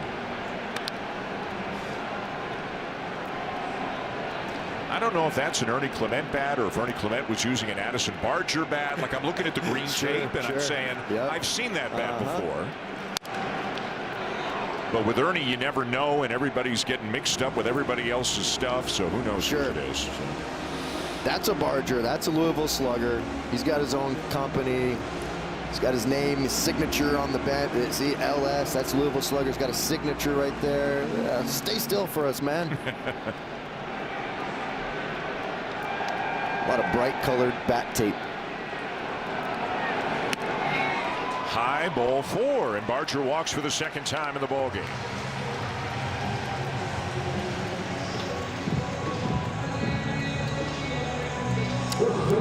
Now Guerrero, who's 0 for 2.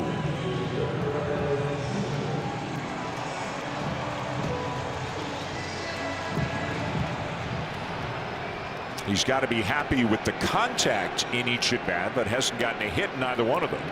Line out to left, and then the sharply hit ground ball to first. But I think for him to start feeling better, it's not only got to be hits. Eventually, it's got to be extra base hits, the drive-in runs. I mean, he knows what they need from him. You can tell. You can tell when he's got a bigger swing the last week and a half. You can tell he's trying to slug the baseball.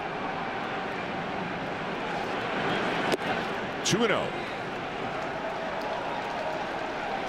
And if he can get on time with that little toe tap gather and that kind of barrel tilt, if he can time that up, that's when he can start to get into a groove. Kohanowitz is pretty quick to the plate, and just watch Vladdy's front foot as he really tries to get going. The minute that Kohanowitz moves, he's trying to move with his gather, and if he's on time, he usually puts a good pass on it. See how he tried to move right there? And so that's why you get that type of swing, Dan. He was trying to guess with Kohanowitz, and he pulled that front toe back. He pulls it back, and then he shuts his swing down. And then he tries to start back up, and then you're all out of sorts. It's a very timed swing for Vladdy. So he was guessing sinker, not slide. Well, he was just guessing the timing of when to start his swing. You can see his front foot, it's bobbing. The front left foot, he's trying to get that thing going. As soon as Kohanowitz moves, he wants to move that front left foot. That starts the gather, which means his weight's going to the back. That's what allows him to tip the barrel. And because Kohanowitz is quick to the plate, it forces him to speed that up.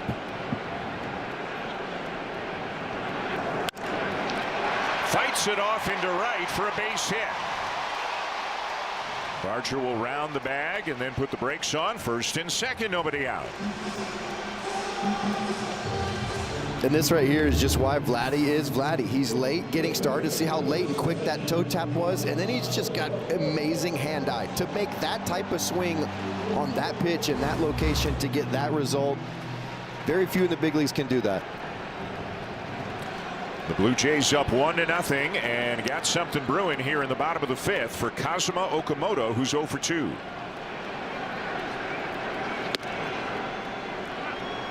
A ground ball in the second and a fly ball to the warning track in right center in the third.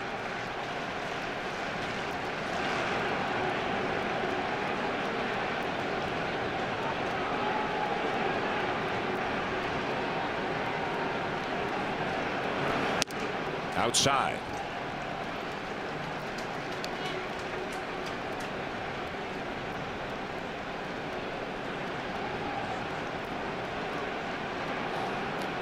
Dalton Varsho getting ready. He's got a couple of hits today.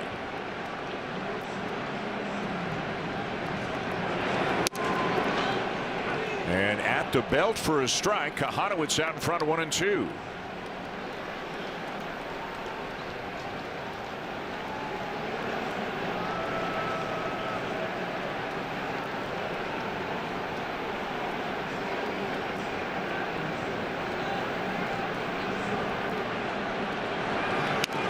Outside, and it'll go to the backstop.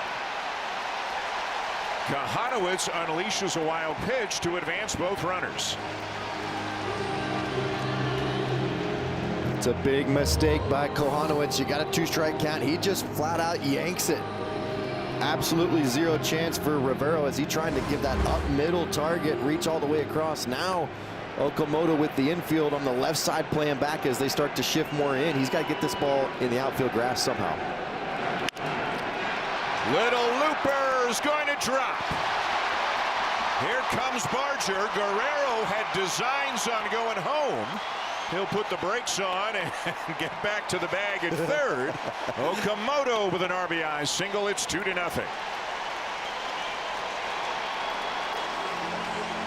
Okamoto does it again. It's a changeup that's hanging, and he's just able to really get that back through the zone and flick it right over the head of Neto. Watch this changeup working backdoor, finishing middle, but he flicks his hands at it. And Vladdy right off the bat, he makes that read. Here he goes. Now he's ready to score, and you're going to see Carlos Fabus holding him up. Watch him put the brakes on. I got to get back. I got to get back. Blue Jays are building a big inning right here. Okamoto's 25th RBI this season. Man, what a great addition he's been. The learning curve has been so quick.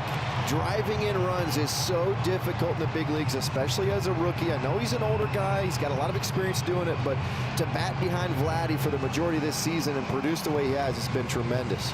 And that'll extend his hitting streak to an 8-gamer as well. At least at the moment, nobody has gotten up in the Angels' pen.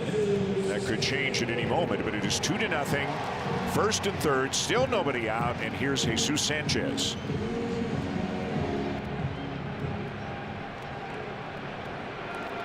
Boy, Neto, the shortstop, playing way up the middle, and at third, Moncada trying to keep Guerrero close. Big hole on the left side of the infield.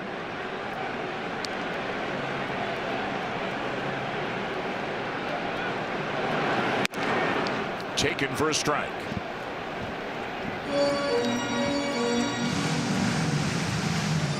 Would you ever, seeing this alignment, if you're Sanchez, do you ever consciously think, I'm going to try to hit the ball through that hole? I mean, I would, because I don't have the power that he has. No outs. You're trying to get that ball deep.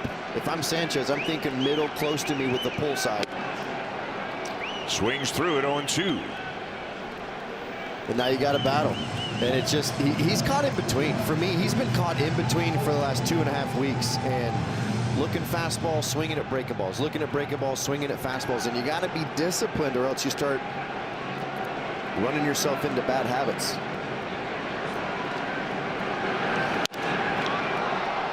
Pops it down the third baseline. A trio of Angels can't get there. It drops in fair.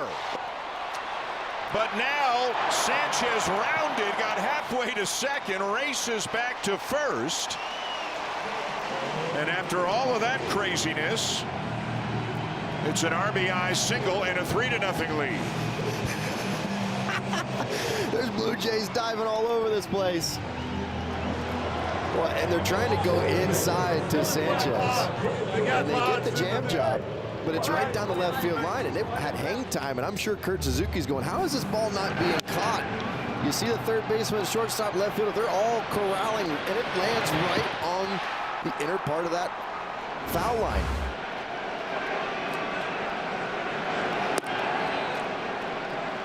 Now Dalton Varsho, but he's got to have his head up. I mean, he's looking up. But Okamoto was standing at second base. Sure. Pitcher had covered. Okamoto made the right read.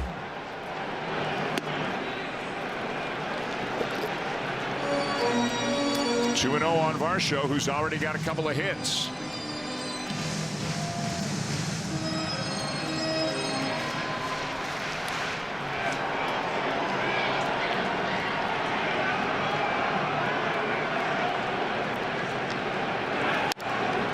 Good cut by Varsho, but he found it back. 2-1. And now the Angels bullpen is up. Lefty Mitch Ferris.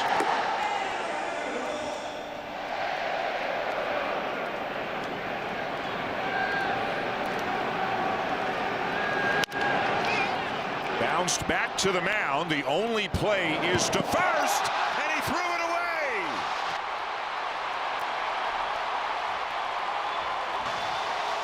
And another run is in to score.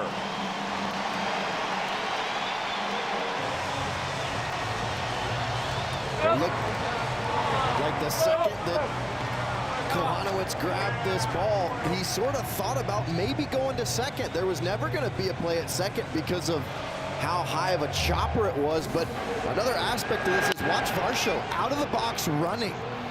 See that little hesitation like he was going to second, and then Kohanowitz just He throws it sidearm. Look at that. Low arm angle, and he just has sidearm run.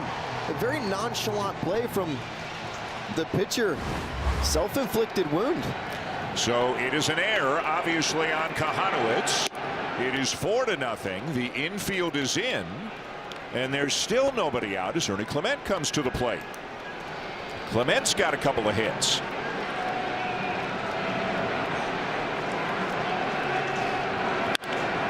Grounded to third and into left. Off the glove of Moncada. Another run is in. And how about Clement taking second on the play?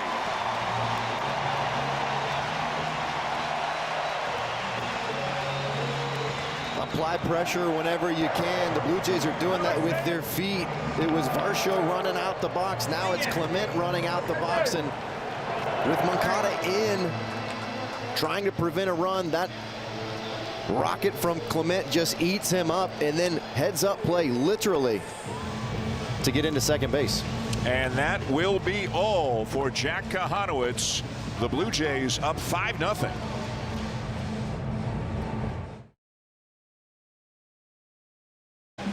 Better quality at bats today, a little more discipline from the Blue Jays, and a lot of contact, and just hitting the ball sharply somewhere can turn into good things. Sometimes you create your own luck when you have really good at bats. This is a very heads-up base running play by Clement. He sees it and he starts to turn the jets on, and he's reading that throw. That throw's high from low in left field, and when he sees the height of it, he takes off, gets into second base. Lefty Mitch Ferris is the batter in his second year in the big leagues. His 11th career big league appearance. Facing Andres Jimenez, who has lined out to right and then had a sac fly to deep left. You know, that play by Clement too, that's not a pick up a coach. That's you're sizing it up yourself and making your own decision. High IQ baseball play. It's right in front of you. Make your read. Infield is in yet again for the Angels.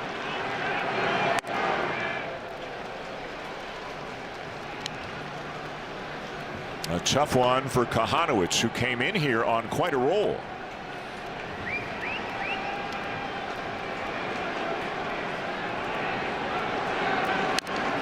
Two and two on Jimenez.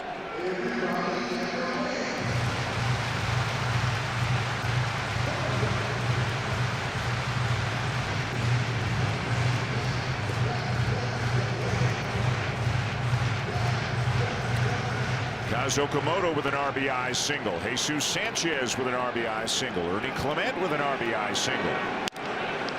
A roller to first, and with nobody out, the contact play is not on. Varsho goes back. That's out number one.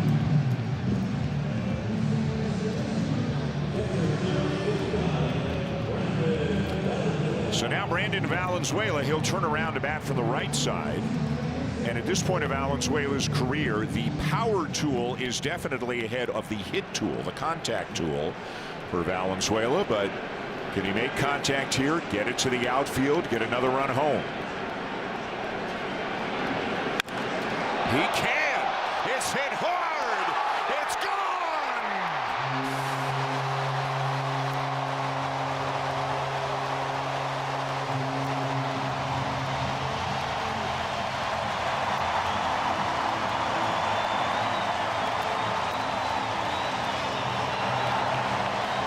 Blue Jays have busted it open. 104 off the bat. It's a slider nestling down and in, and he just drops the head on it. Big, strong kid. All he's got to do is find the barrel. They're going to go. Good, solid approach. Anything in the outfield grass would have worked right there. And he does more than that, Dan, putting on that home run jacket. His fourth home run of the season blows it open. He's now tied for second on the team in home runs this year. And it's a tough one for Kurt Suzuki and the Angels. Boy, he's got some tools, my friend. He's got the arm. He looks the part behind the plate. Good presence back there. Good soft hands. Power in the bat. He's starting to press the envelope. Check out the swing. It's just a middle down He gets around it just a tick, but he knew it was deep enough. Was it going to stay fair? So off the bat, I thought that one was going to hook a little bit more than it did. What is it about a swing that determines whether or not it hooks too much? When the barrel gets further past the handle, if you can get those barrel and handles moving closer together, that's how it gives well, that's not good English, better direction. How about that? Now Springer with a high drive to deep center. Off the wall. And it'll be a double for George Springer.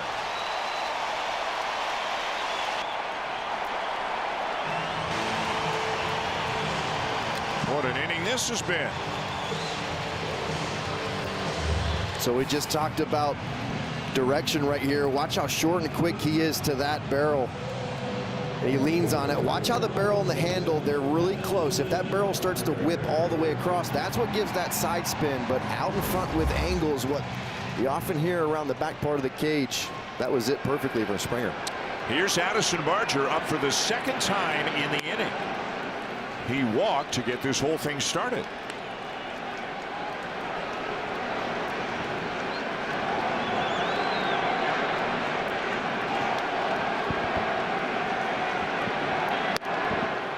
Two and 0.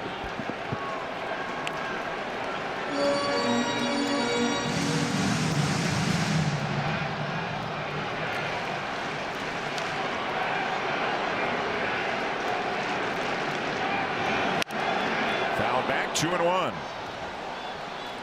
A 7-run inning here for the Blue Jays in the bottom of the 5th.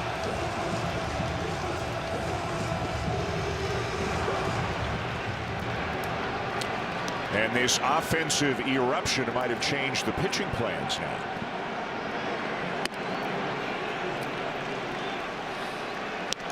It is Braden Fisher up. Mason Fluharty worked to 3 up, 3 down, 5th.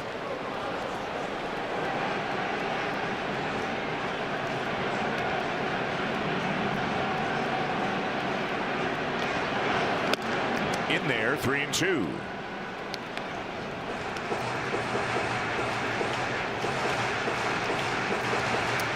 Guerrero waiting on deck.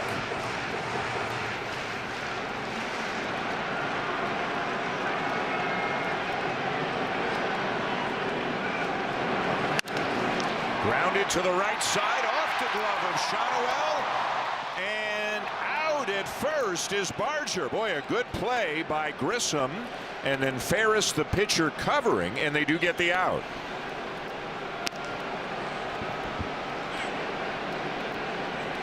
Blue Jays taking a look at this, possibly going to challenge. They're going to roll with it, but watch Grissom. Watch how Ferris had to contort back, keeps that right foot sliding across the base. I felt like that was the toughest play for the right side of the infield, hitting a pitcher running. Ferris does a nice job corralling that ball and dragging that foot across the base. That is out number 2. Springer came to third on the play. Here's Guerrero.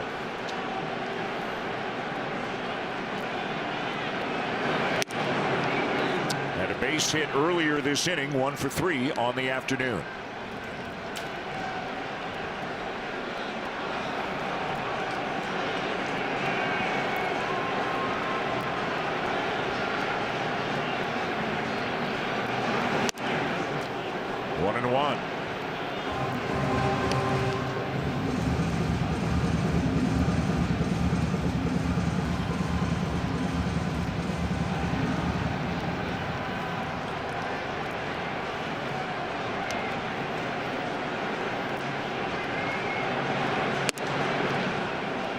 Takes it 1-2.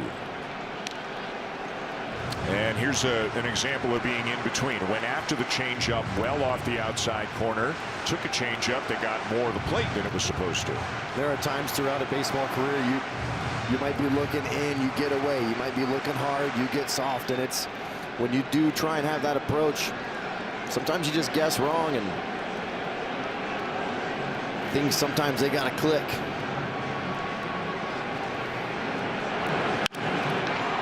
Reaches for it, pokes it out to second. Grissom the play. And that'll end the inning, but what an inning it is for the Blue Jays. They score 7 and lead 8-0. Here's Jamie Campbell.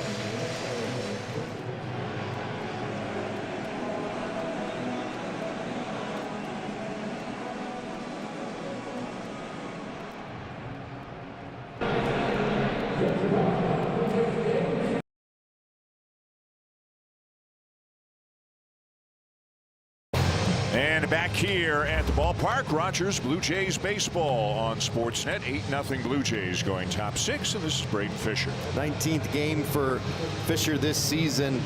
Almost a third of the pitches he's thrown, he's getting whiff on. Been really tough against right-handers. 184 average versus righties. We'll start off with a lefty, though, in Nolan Shonwell.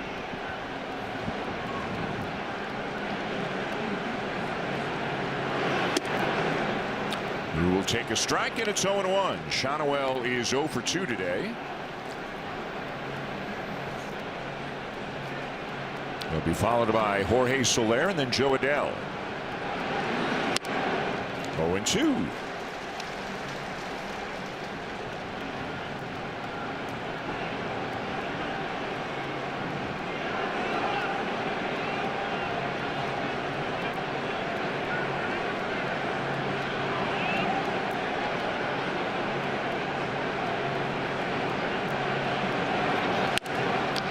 And a ground ball to second.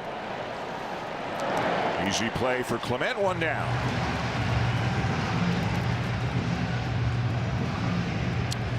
Clement's got 3 hits today. Has driven in a run. Valenzuela the big home run. Varsho's had a good day at the plate.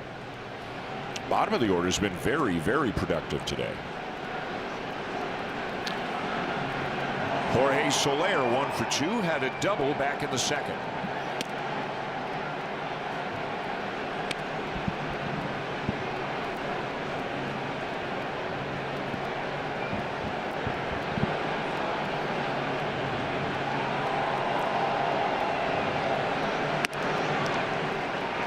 One and one the count.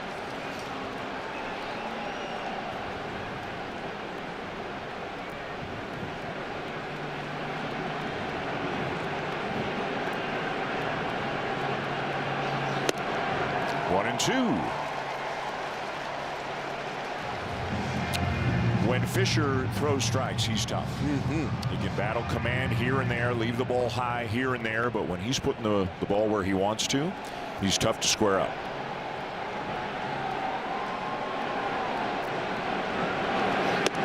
Outside, 2-2.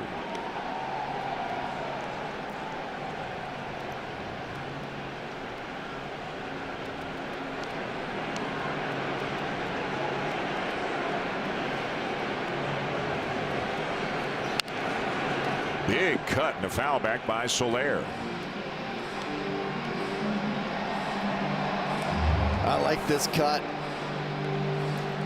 It sets up a breaking ball underneath if I was catching, but Soler really tried to speed up right there to catch up to the high heat. Then the curveball rolled left side. Jimenez has it and makes the play. 2 down. Catch every pitch with Canada's most reliable 5G Plus network and best 5G Plus network. Rogers, we got you. 2 down here in the top of the 6th, and it is all Blue Jays after that 7-run bottom of the 5th. Here's Joe Adell. Struck out in the 2nd, hit by a pitch in the 4th. Do you think the fact Fisher kind of falls off to first, big guy too, is that a more difficult visual for a hitter? No question about it. I had a pitcher like that one time, and it took me, the catcher, probably 6 or 7 appearances just to get used to how his pitches came out, just to catch him, much less try to hit him. And he falls off and he steps towards that first base dugout, and then it feels like he's throwing back across his body, yet he's got depth on the breaking ball. A lot of times when guys fall off like that, their arm lowers, but he's able to get his arm over the baseball, which creates that depth. It's a very weird optical illusion for a hitter, because you don't see it ever like that. Fair ball. Okamoto's got it. Good throw, and they get him. And Braden Fisher has a 3-up, 3-down, top of the 6th.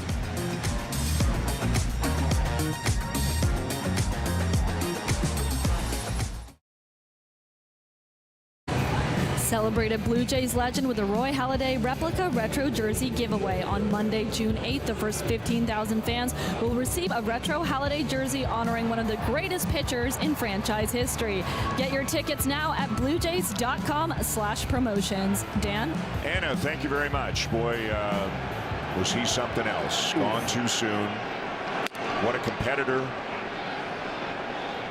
You know what?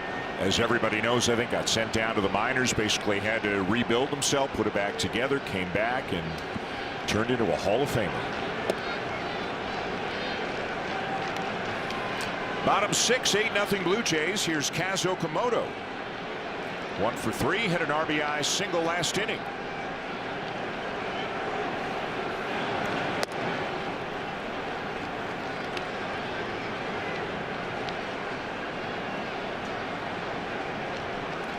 Nice inning by Fisher. Nice inning by Fluharty before that. Fights it off towards first. Funny spin on the ball, but Shotwell stays with it. 3-1 on the putout, 1 down.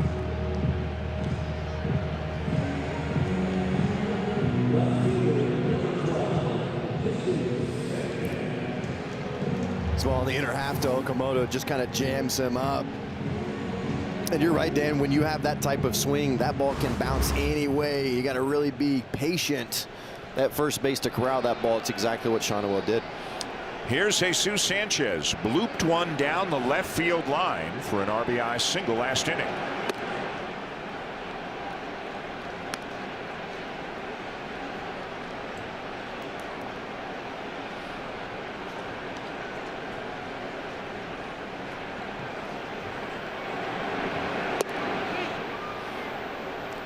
Didn't go. 2-0.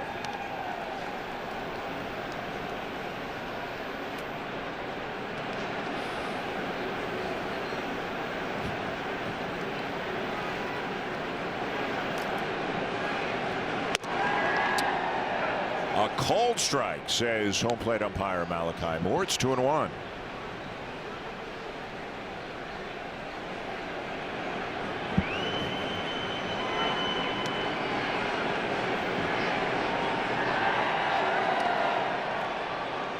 Went around on that one. 2-2.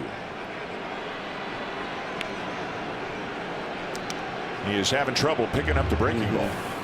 And left on left is difficult, as you see this check swing by Sanchez. Really gets out there, tries to get in those legs. Early commitment, though, you could just tell he could not really pick it up.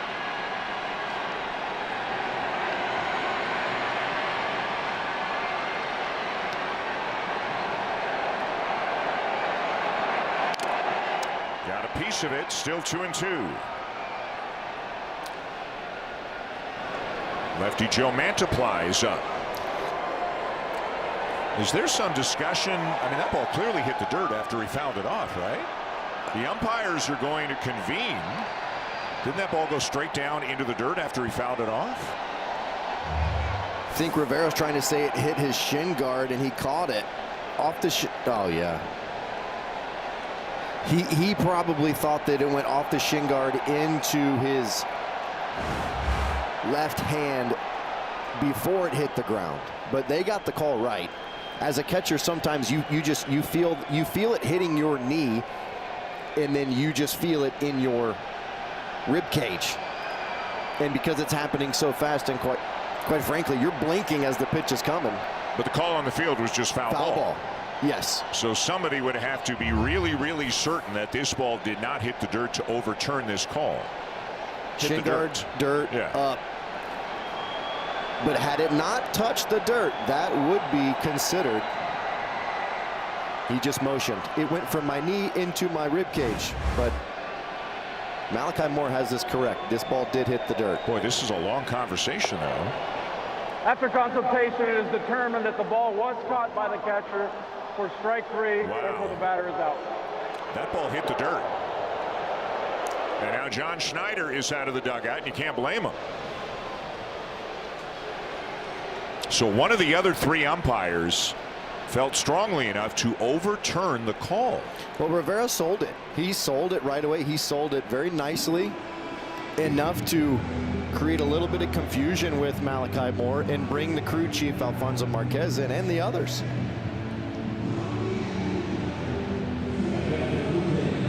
What's tough is they got it right. They got it right initially.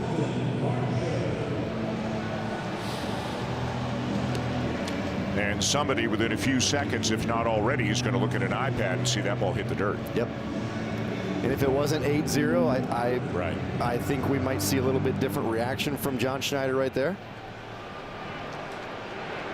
Like, that play should be reviewable. Yeah. For me, that play should be reviewable. So 2 down, and here's Dalton Varsho, 2 for 3. Couple of base hits, and then in the 7-run 5th, reached on an error and came around to score. That's the one that Kahanowitz threw away.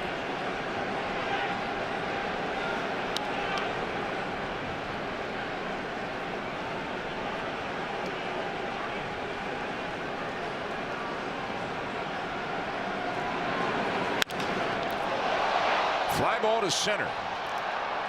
Fairly deep, but playable for Trout. And that's the end of the inning. 8-0 Blue Jays after 6.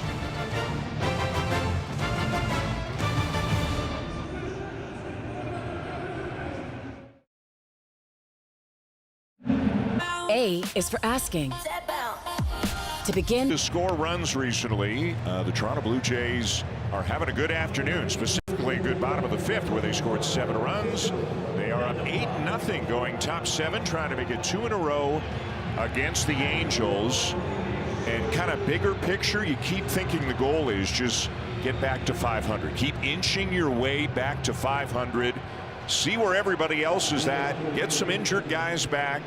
And then hopefully pick it up from there. Off to a good start here today. Joe Mantiply is in to work the top of the 7th. And he'll face a pinch hitter in Oswald Peraza, who is coming up to bat for Yohan Moncada. Peraza, the former Yankee.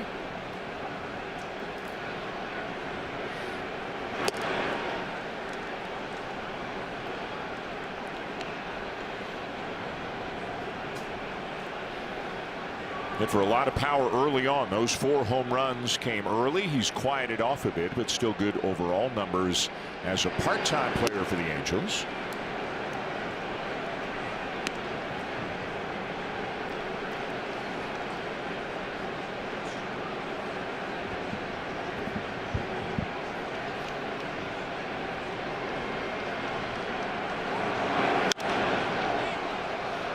Fly ball left center field, and on to make the catch is Sanchez. 14th game for Mantiply. 16 strikeouts in 13 2/3 innings pitched.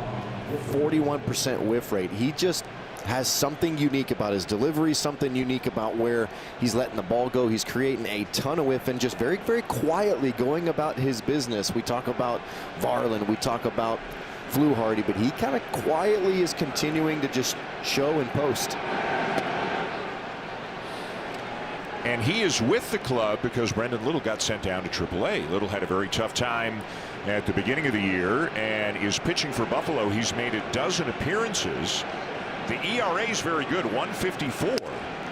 2 earned runs in 11 2/3. But if you look a little at some of the other numbers, he's walked 12 guys in 11 2/3 at Buffalo. And these 2 guys, it's always been about strikes. Just get close enough to the zone to make them swing. And it looks like Little's continuing to struggle in that regard with Buffalo.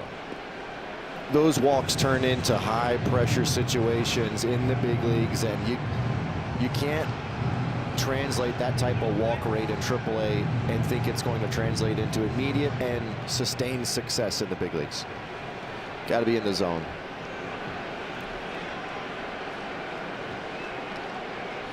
One and 2 the count on Vaughn Grissom. In the dirt.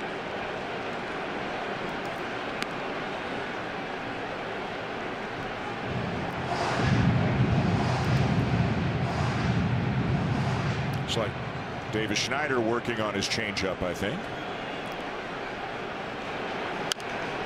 Tapper. Mantiply's got it, sets his feet and makes the play. 2 down.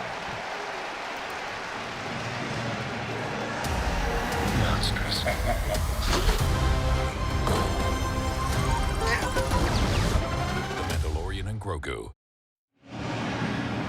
2 down here, top 7. You like the way Mantiply didn't rush that play. Took his time. The clock in his head was working very well, and he knew he had some time to make the play. For sure. PFP.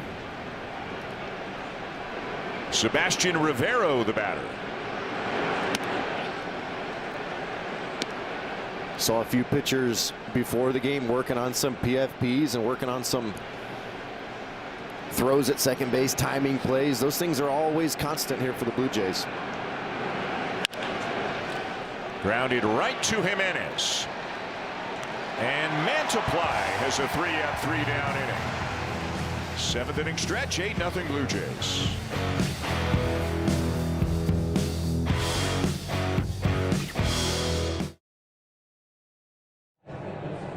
Customer, watch for Canada's winning inning during the game. When the Blue Jays get hit, you could win amazing prizes courtesy of Rogers Beyond the Sea. In front of another big crowd, 40,000 plus again. The Blue Jays are comfortably in front at the moment, up 8-0. Some changes for the Angels as Oswald Peraza stays in the game at third and Bryce Teodosio is in center. And here's Ernie Clement having a good afternoon. 3 for 3. He scored a run, driven in a run. So Teodosio being in means Mike Trout is out.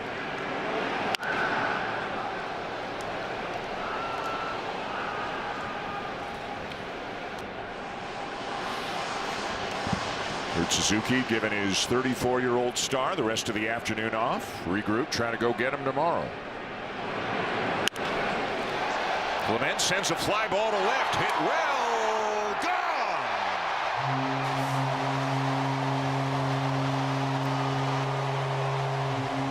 Have yourself a day, Ernie.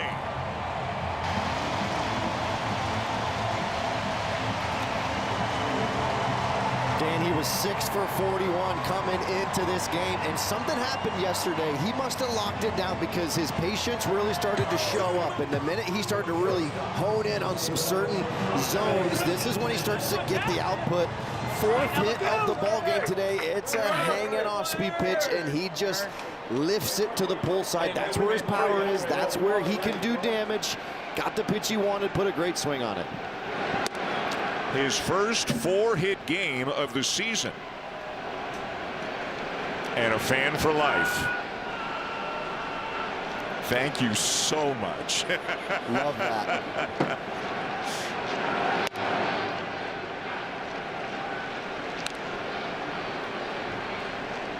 Second of the season, it's 9-0.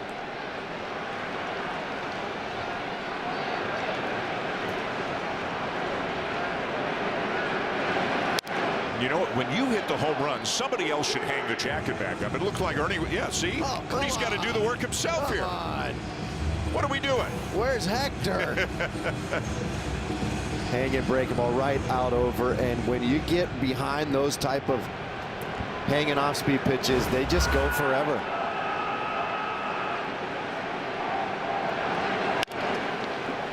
Jimenez with a bouncer out to second. Grissom the play. Close, but they get him 1 down. Well, this offense, they needed a game like this. Go back to that 4-game losing streak. Dan, they scored 7 runs total throughout that 4-game losing streak. They scored 7 last inning, and you just need some swings like this. You need some balls to bounce your way. You need a couple guys to start getting hot. You need to get healthy. You need to see some results. Have a huge big inning to just kind of let all that go to pass. That's how you start to generate some energy, and just it relieves tension when you have innings like that 5th inning. You score 7. It just relieves that tension of the offense. Now you think, all right, now we're rolling. We'll see what the rest of the game and tomorrow brings. And here's a guy who's had arguably the biggest hit of the game in a Brandon Valenzuela, the 3-run homer in the 5th that really broke it open.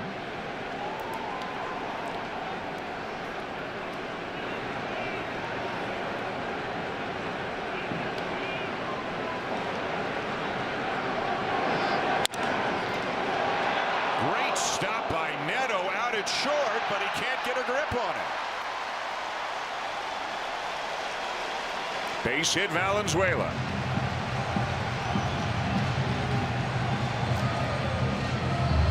Just under 100 miles per hour exit velocity. Watch Neto stretch all the way out. Looks like it's in the pocket.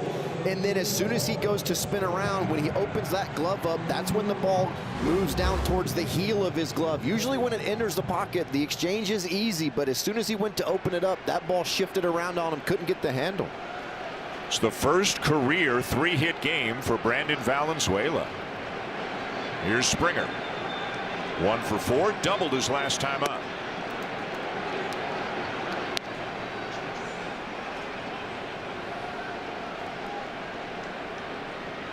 Ernie Clement with his 4th hit of the ball game, a home run to extend the lead. Springer into left field, and that's down for a base hit. Valenzuela can cruise into second.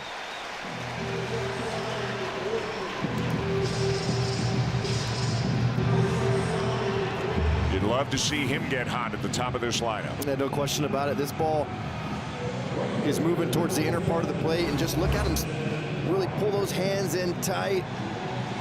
It's good to see results. Good to see results.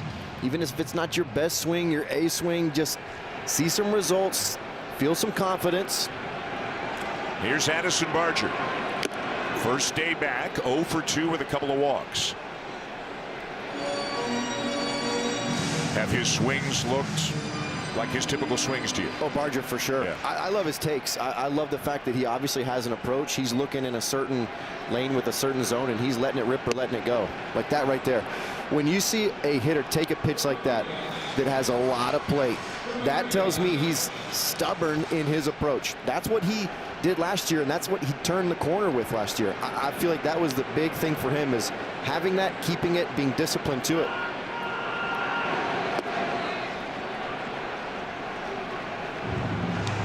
Looks like Tyler Rogers is going to get some work in today. John Schneider would love to stay away from Jeff Hoffman and Louis Varland. Obviously, they both pitched last night. If they pitched today, probably wouldn't be available tomorrow. So those are the two guys you don't want to have to use today for sure. Looks like Lenyn Sosa is going to get involved.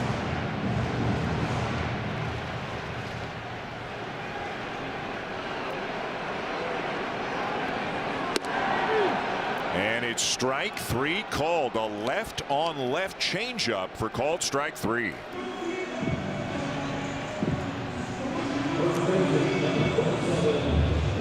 Rare pitch combo. Don't see a lot of left-on-left changeups. I think that's what kind of caught Barger by surprise. He shut it down quickly. Good execution by Ferris. Now Guerrero, who is 1 for 4.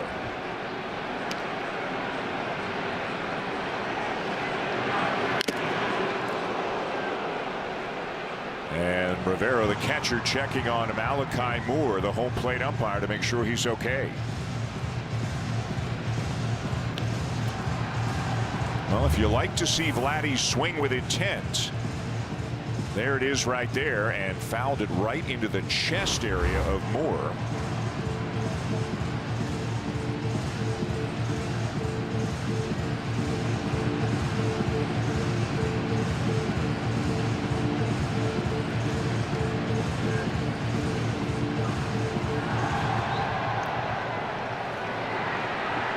They're loose. They're up 9-0, and they're loose right now.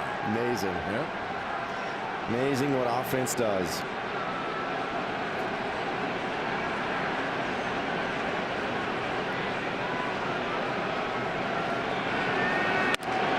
Fastball in.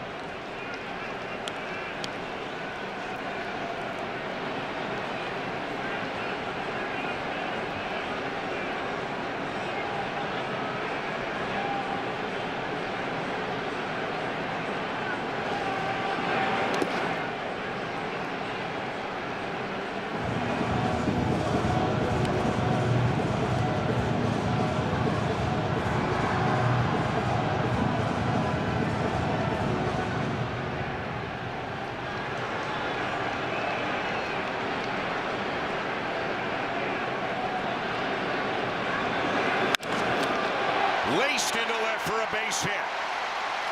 Valenzuela on his way to the plate. It's an RBI single for Guerrero to make it 10-0. 112 off the bat of Vladdy Guerrero Jr. And because Ferris isn't very quick to the plate, he was able to get a really good early gather. You could tell throughout that at-bat his takes were solid. It was a matter of getting a good pitch to hit in the zone. He was on time and blasted it. That's what you want to see from 27. Early gather and just quick to it. Contact points out in front. See how out in front that is in comparison to his front leg? That's what gives that ball the direction towards left field. And that's what you want to see in an advantage count. Here's Lenine Sosa to pinch hit for Kazuma Okamoto. And I think we will assume there's nothing wrong. It's just because the game's out of hand. Get Okamoto off his feet for a couple of innings. Give Sosa an at-bat, maybe 2. Looks fine. He's just been doing a lot of heavy lifting lately. A lot of jogging around the bases. That's right.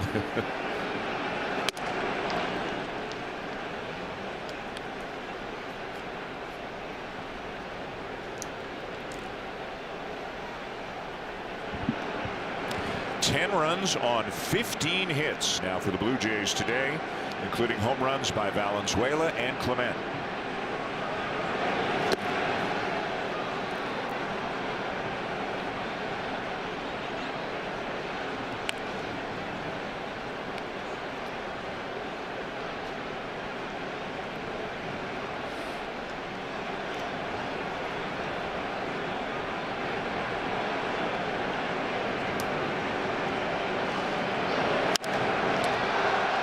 To left center field, but it is hanging up and will be caught by Teodosio to end the inning. 2 more runs for the Blue Jays, up by 10. A Blue Jays Central update right now with Jamie Campbell and Kevin Barker.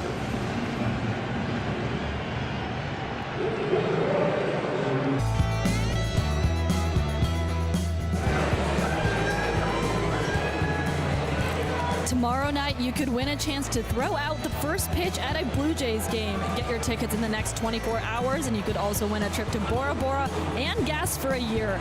Then on Wednesday night, you could take home the grand prize of over $1.4 million.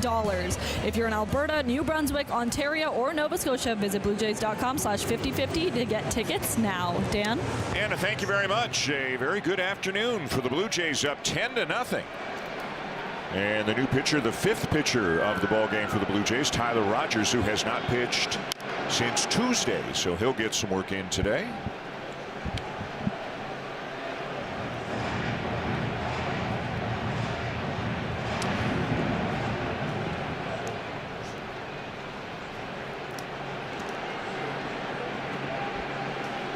One and one on Josh Lowe. Some defensive changes for the Blue Jays. Sosa stays in the game at first. Davis Schneider now in the game at second. And Ernie Clement has moved to third.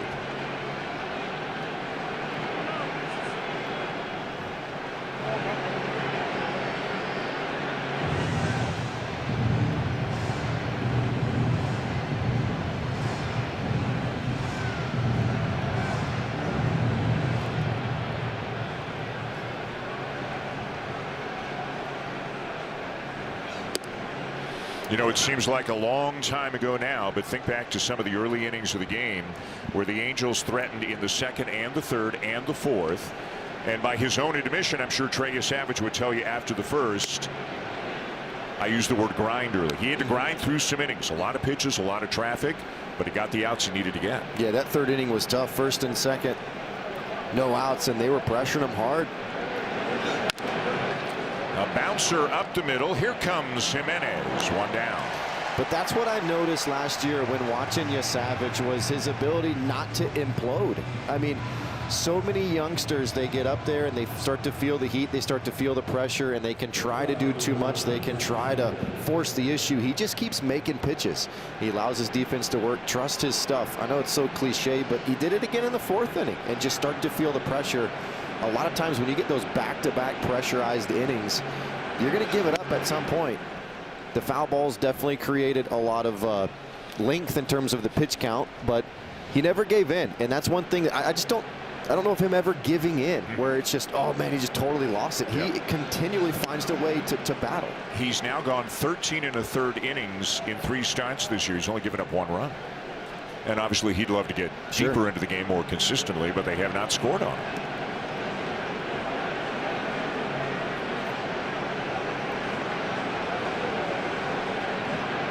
One and one on Zach Neto.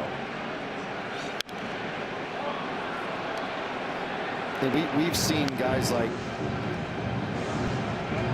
Gosman do this over the years. Even last year, we would see Bassett just wiggle his way out of stuff. But those guys, 10 years of service time. Took them a long time to figure out how to do that, how to not give in. And for Savage just to be able to step right in and do it, pretty amazing. Neto lines this one into left for a base hit. That's the first hit the Angels have had since the 4th inning. The bullpen as a whole, they've done such a great job coming in and just continuing to hold it right where it was or where it is. Fluharty, Fisher, Mantiply, and now Rogers. And that's, again, it's a credit to Cease and what he did yesterday, being able to go as deep as he did. Schneider's got the ability to work as many or whoever he wants, whenever he wants. Here's Bryce Teodosio. He is in Mike Trout's spot after taking over in center last half inning.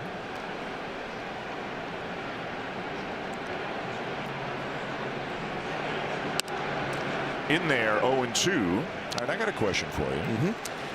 Now that it looks like, and we'll see, Rogers will pitch the 8th. Somebody's going to pitch the 9th. We don't know who. Eric Lauer is scheduled to be the starting pitcher tomorrow. And he started against the Angels out in Anaheim. But my question for you is, with the way their lineup looks, Neto, Trout, Soler, Adele, 4 of their 5 best hitters are right-handed batters. Here's a ground ball to second. Schneider the scoop, and no chance for 2.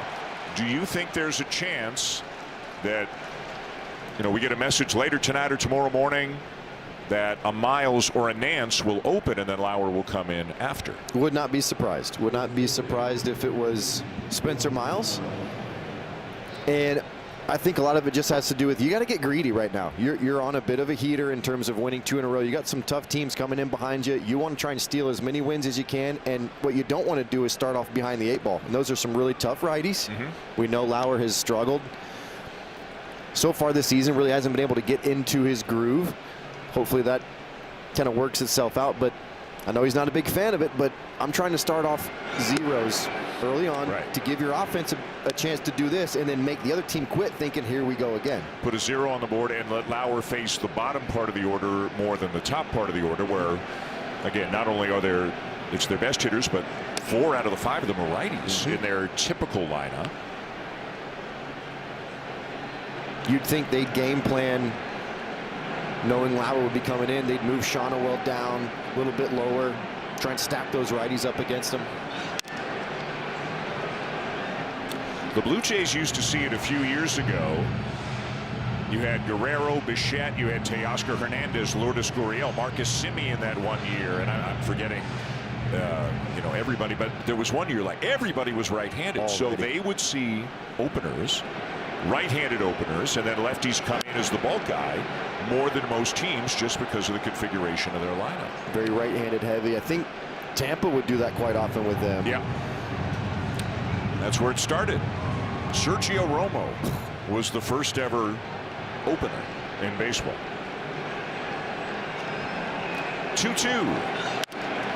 Slice to left, a base hit for Shonowell. Teodosio up to second.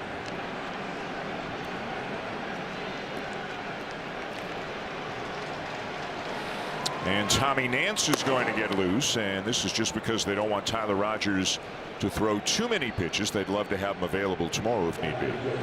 Especially in a 10-0 game. Might see Valenzuela have a mound visit if Rogers starts him off 1-0 or 2-0. Adam Frazier will bat for Jorge Soler.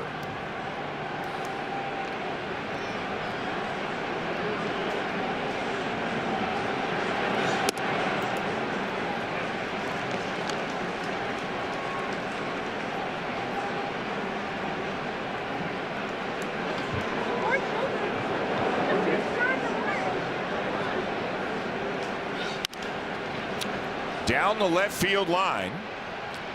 And giving chase into the corner is Sanchez. Cannot make a play on it, but it's foul. And it's 0-2.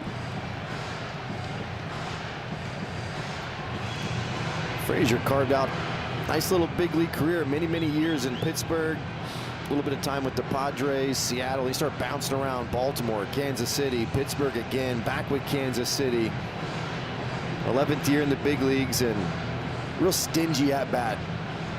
Not the biggest guy, but rarely gave in, made you throw strikes, and typically had good bat to ball skills in the zone. It remains 0-2.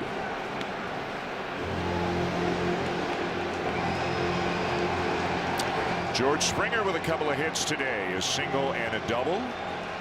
A new look top of the order with Barger hitting the 2 spot, Kazuo Komodo getting the rest of the day off, and there's Frazier doing what Frazier does. I mean, didn't swing hard at all, but put the bat on the ball. Hits it down into the right field corner. It's an RBI double, and the Angels have their first run of the ball game. Just seen it so many times from him. Foul off the really tough pitches on the corners, and then just has a knack for finding the barrel. He's out in front. He's over it. It's a good pitch from Rogers in terms he's trying to go back door with that sweeper. He's lost his lower half, but just throws the barrel right at it. Rogers will stay to face Joe Adell with 2 on 2 out. I bet you if you asked Rogers, he'd rather face a big power hitter with a lot of swing and a miss, even a guy who can do damage, than a pesky guy like Adam Frazier. And we saw the Rays do that to him. Great stop by Schneider, and dug out by Sosa for the out.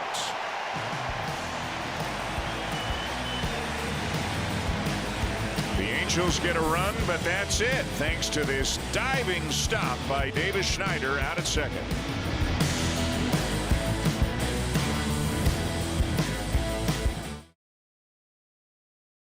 On Friday, June 12th, the Blue Jays bring some of Toronto's World Cup soccer excitement to the ballpark.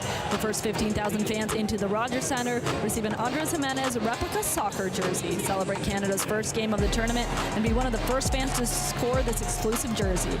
And take note, first pitch is at 7:37 p.m. rather than the usual 7:07 p.m. Don't miss out. Dan? And a thank you to the bottom of the 8th, and Kurt Suzuki has Adam Frazier on the mound right now, not wanting to use another one of his pitchers. And it's kind of interesting because the ball that Adell just hit, if it gets by Schneider, the Angels score 2, it's 10-3, and then the rule wouldn't allow you to put a position player in there. You got to be down by 8 or more. Right. So in a weird way, Kurt Suzuki's probably glad that Davis Schneider made that play. Sure. Jesus Sanchez leading it off.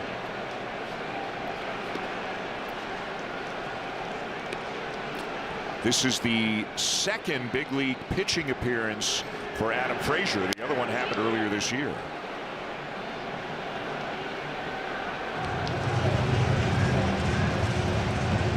Looks like he's about 72 with the fastball. Ephus. Got the Ephus. Does this one stand fair? It is.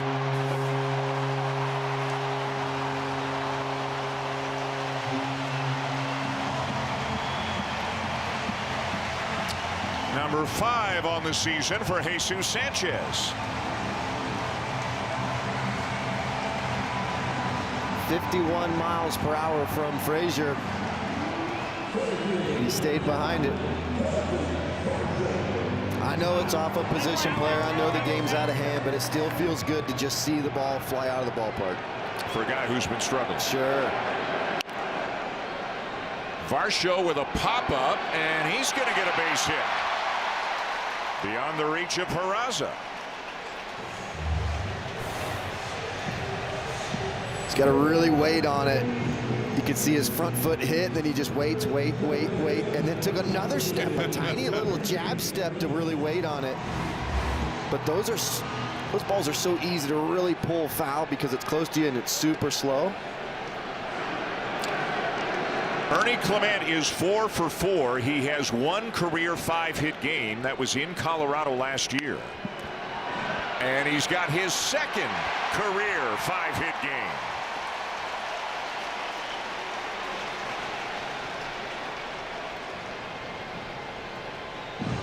Wow, 5 hits in a Major League Baseball game. A little sheepish about it over at first there. Of course, you're trying not to show the other team up, but still, I mean, 5 hits in a Major League game is pretty impressive. Andres Jimenez, the batter, 0 for 3, and had a sac fly back in the 4th. That was actually the first run of the ball game. This game did not get out of hand until the bottom of the 5th.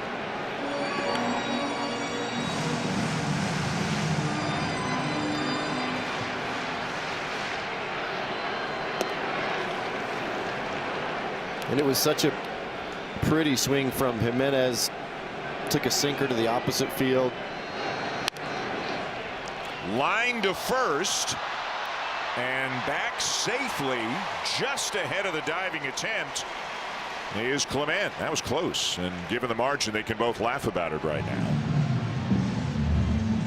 You can see that ball's a little top spin, and Ernie was going, and then he put the brakes on as quickly as he could. He was smiling before he got back to the bag.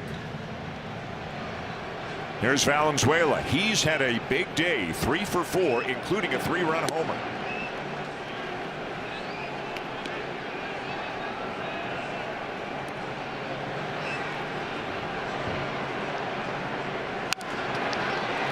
Fair ball.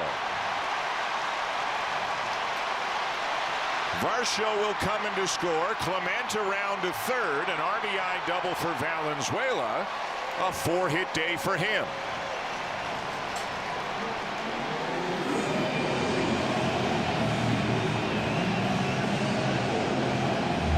Starting to grab some attention. Looks like that slow ephus just goes down and gets it. And you know what? Like, as a youngster, you just want to do everything you can in the position he's in to force the issue, to try and give your manager a reason to keep putting you in the lineup. You mentioned at the very beginning, 8 of 13 starts have kind of shifted to Valenzuela. John Schneider making sure he got the attention of the home plate umpire Malachi Moore. Tyler Heineman is going to hit for George Springer. Heineman, I would think, likely to start tomorrow after Valenzuela caught last night and again today. Heineman's been on the other end of this, right? He's been a pitcher for the Blue Jays on a couple of occasions this year.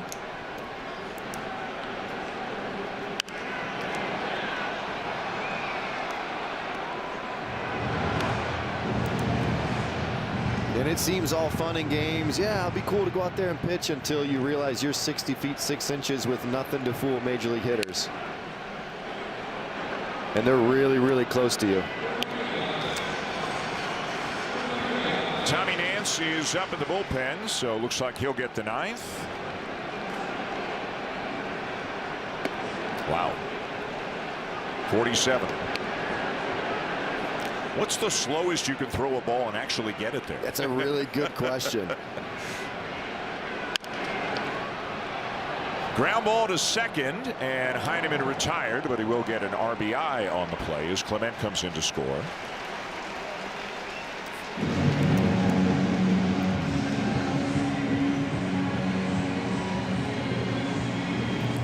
And now Miles Straw will come up as a pinch hitter. He'll hit for Addison Barger.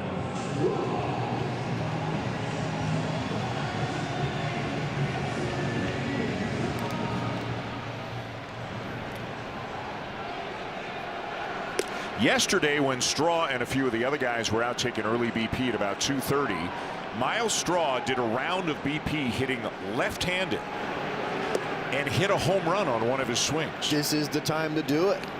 Right here. 13-1 game. I would have told him, hey, take a rip lefty. He looked good, Dan. He was ripping balls to the right side. He was pulling them. He was proud of himself. Good swing from the left side. Ball 4.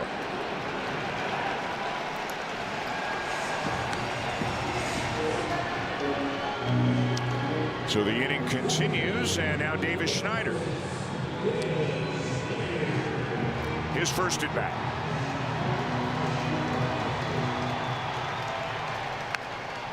Liner to left, a base hit. And another run in to score. It is 14-1.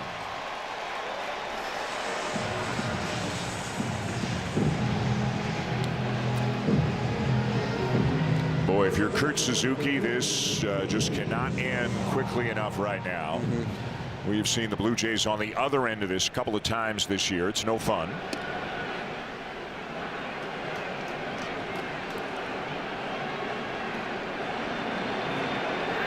Lenyn Sosa.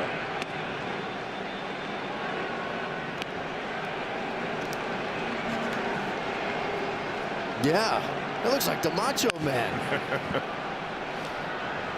Ground ball to third, the force, and the inning is over. It is on to the ninth.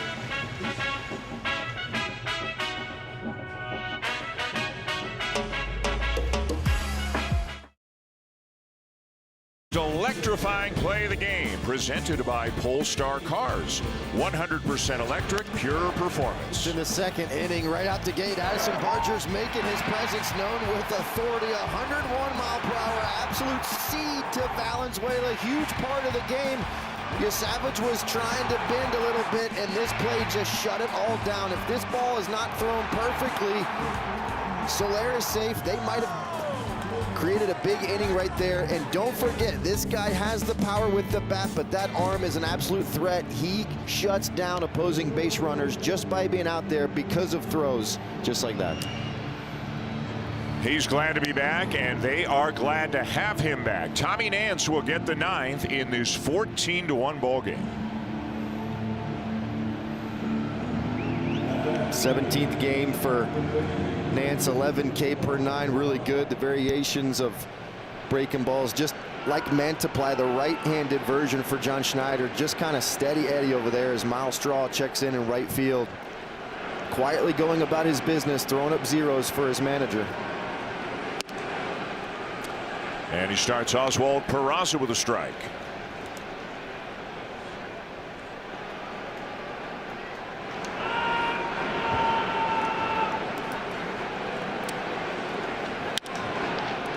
Lined into right, a base hit. Well, we mentioned tomorrow Eric Lauer is scheduled to get the start for the Blue Jays. What we didn't mention is Jose Soriano is scheduled to get the start for the Angels, the American League Pitcher of the Month in April. But his two toughest starts have been his last two, both of them against the White Sox. He's had some control issues. They hit 2 home runs off him in each start. The Blue Jays did see him in Anaheim about 3 weeks ago.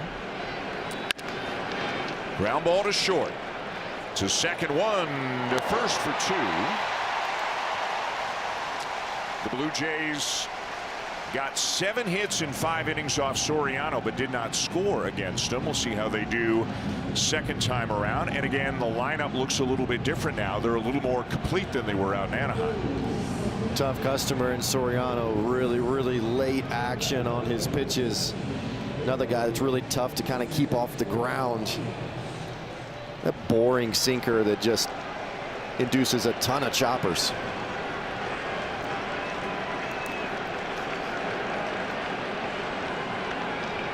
Omar Martinez. It's his first big league at bat. He made his major league debut defensively yesterday, and in his first big league at bat, swings at the first pitch and has his first big league hit.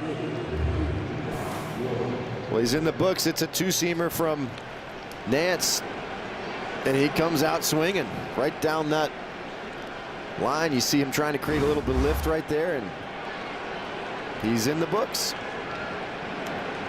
So now Josh Lowe.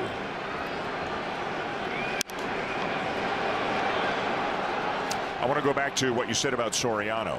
When you call it a boring sinker, you don't mean it's not an interesting sinker. You mean it's boring in on you. Heavy. Yeah. Like heavy. How do you spell that? I didn't finish college. B O. I think it's fine. Is it B-O-R or we don't worry about. yeah. We don't track spelling. We just worry about how it sounds. Now Lowe with a base hit into center.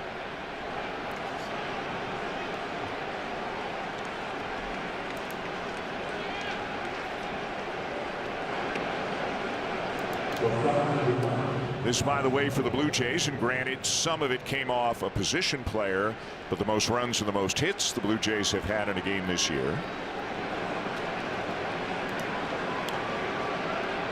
And Ernie Clement had 5 of them. 5 for 5, including a home run for Clement today.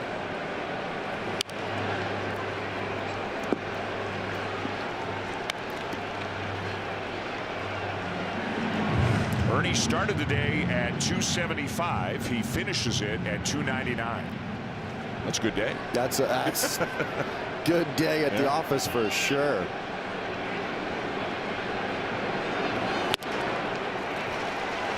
Oh, and 2 on Zach Neto.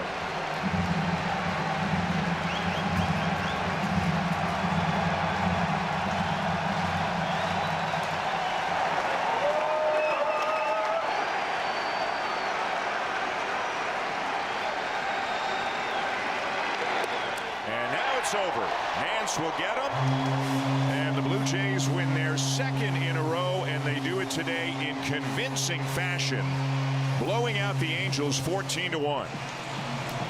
But just love the way that Savage was able to really work out of those jams in the 3rd and 4th and just hold zeros and let his offense just absolutely explode. Thought Valenzuela had a terrific day. 4 out of 5. A homer. Really good sign to kind of see him starting to find the barrel, and just to have a game like this when your offense really breaks out, it feels like you just kind of take a lot of that stress, throw it in the back seat. You've won the series, now you got to get greedy, especially with some tough customers coming in here to Rogers Center and some series behind it that are going to be tough. Roll with this momentum as long as you can. Again, it won't be easy. Jose Soriano on the mound for the Angels. Eric Lauer scheduled to get the start for the Blue Jays. The final today, the Blue Jays 14 and the Angels 1. It is time now for Blue Jays Central. Here are Jamie Campbell and Kevin Barker.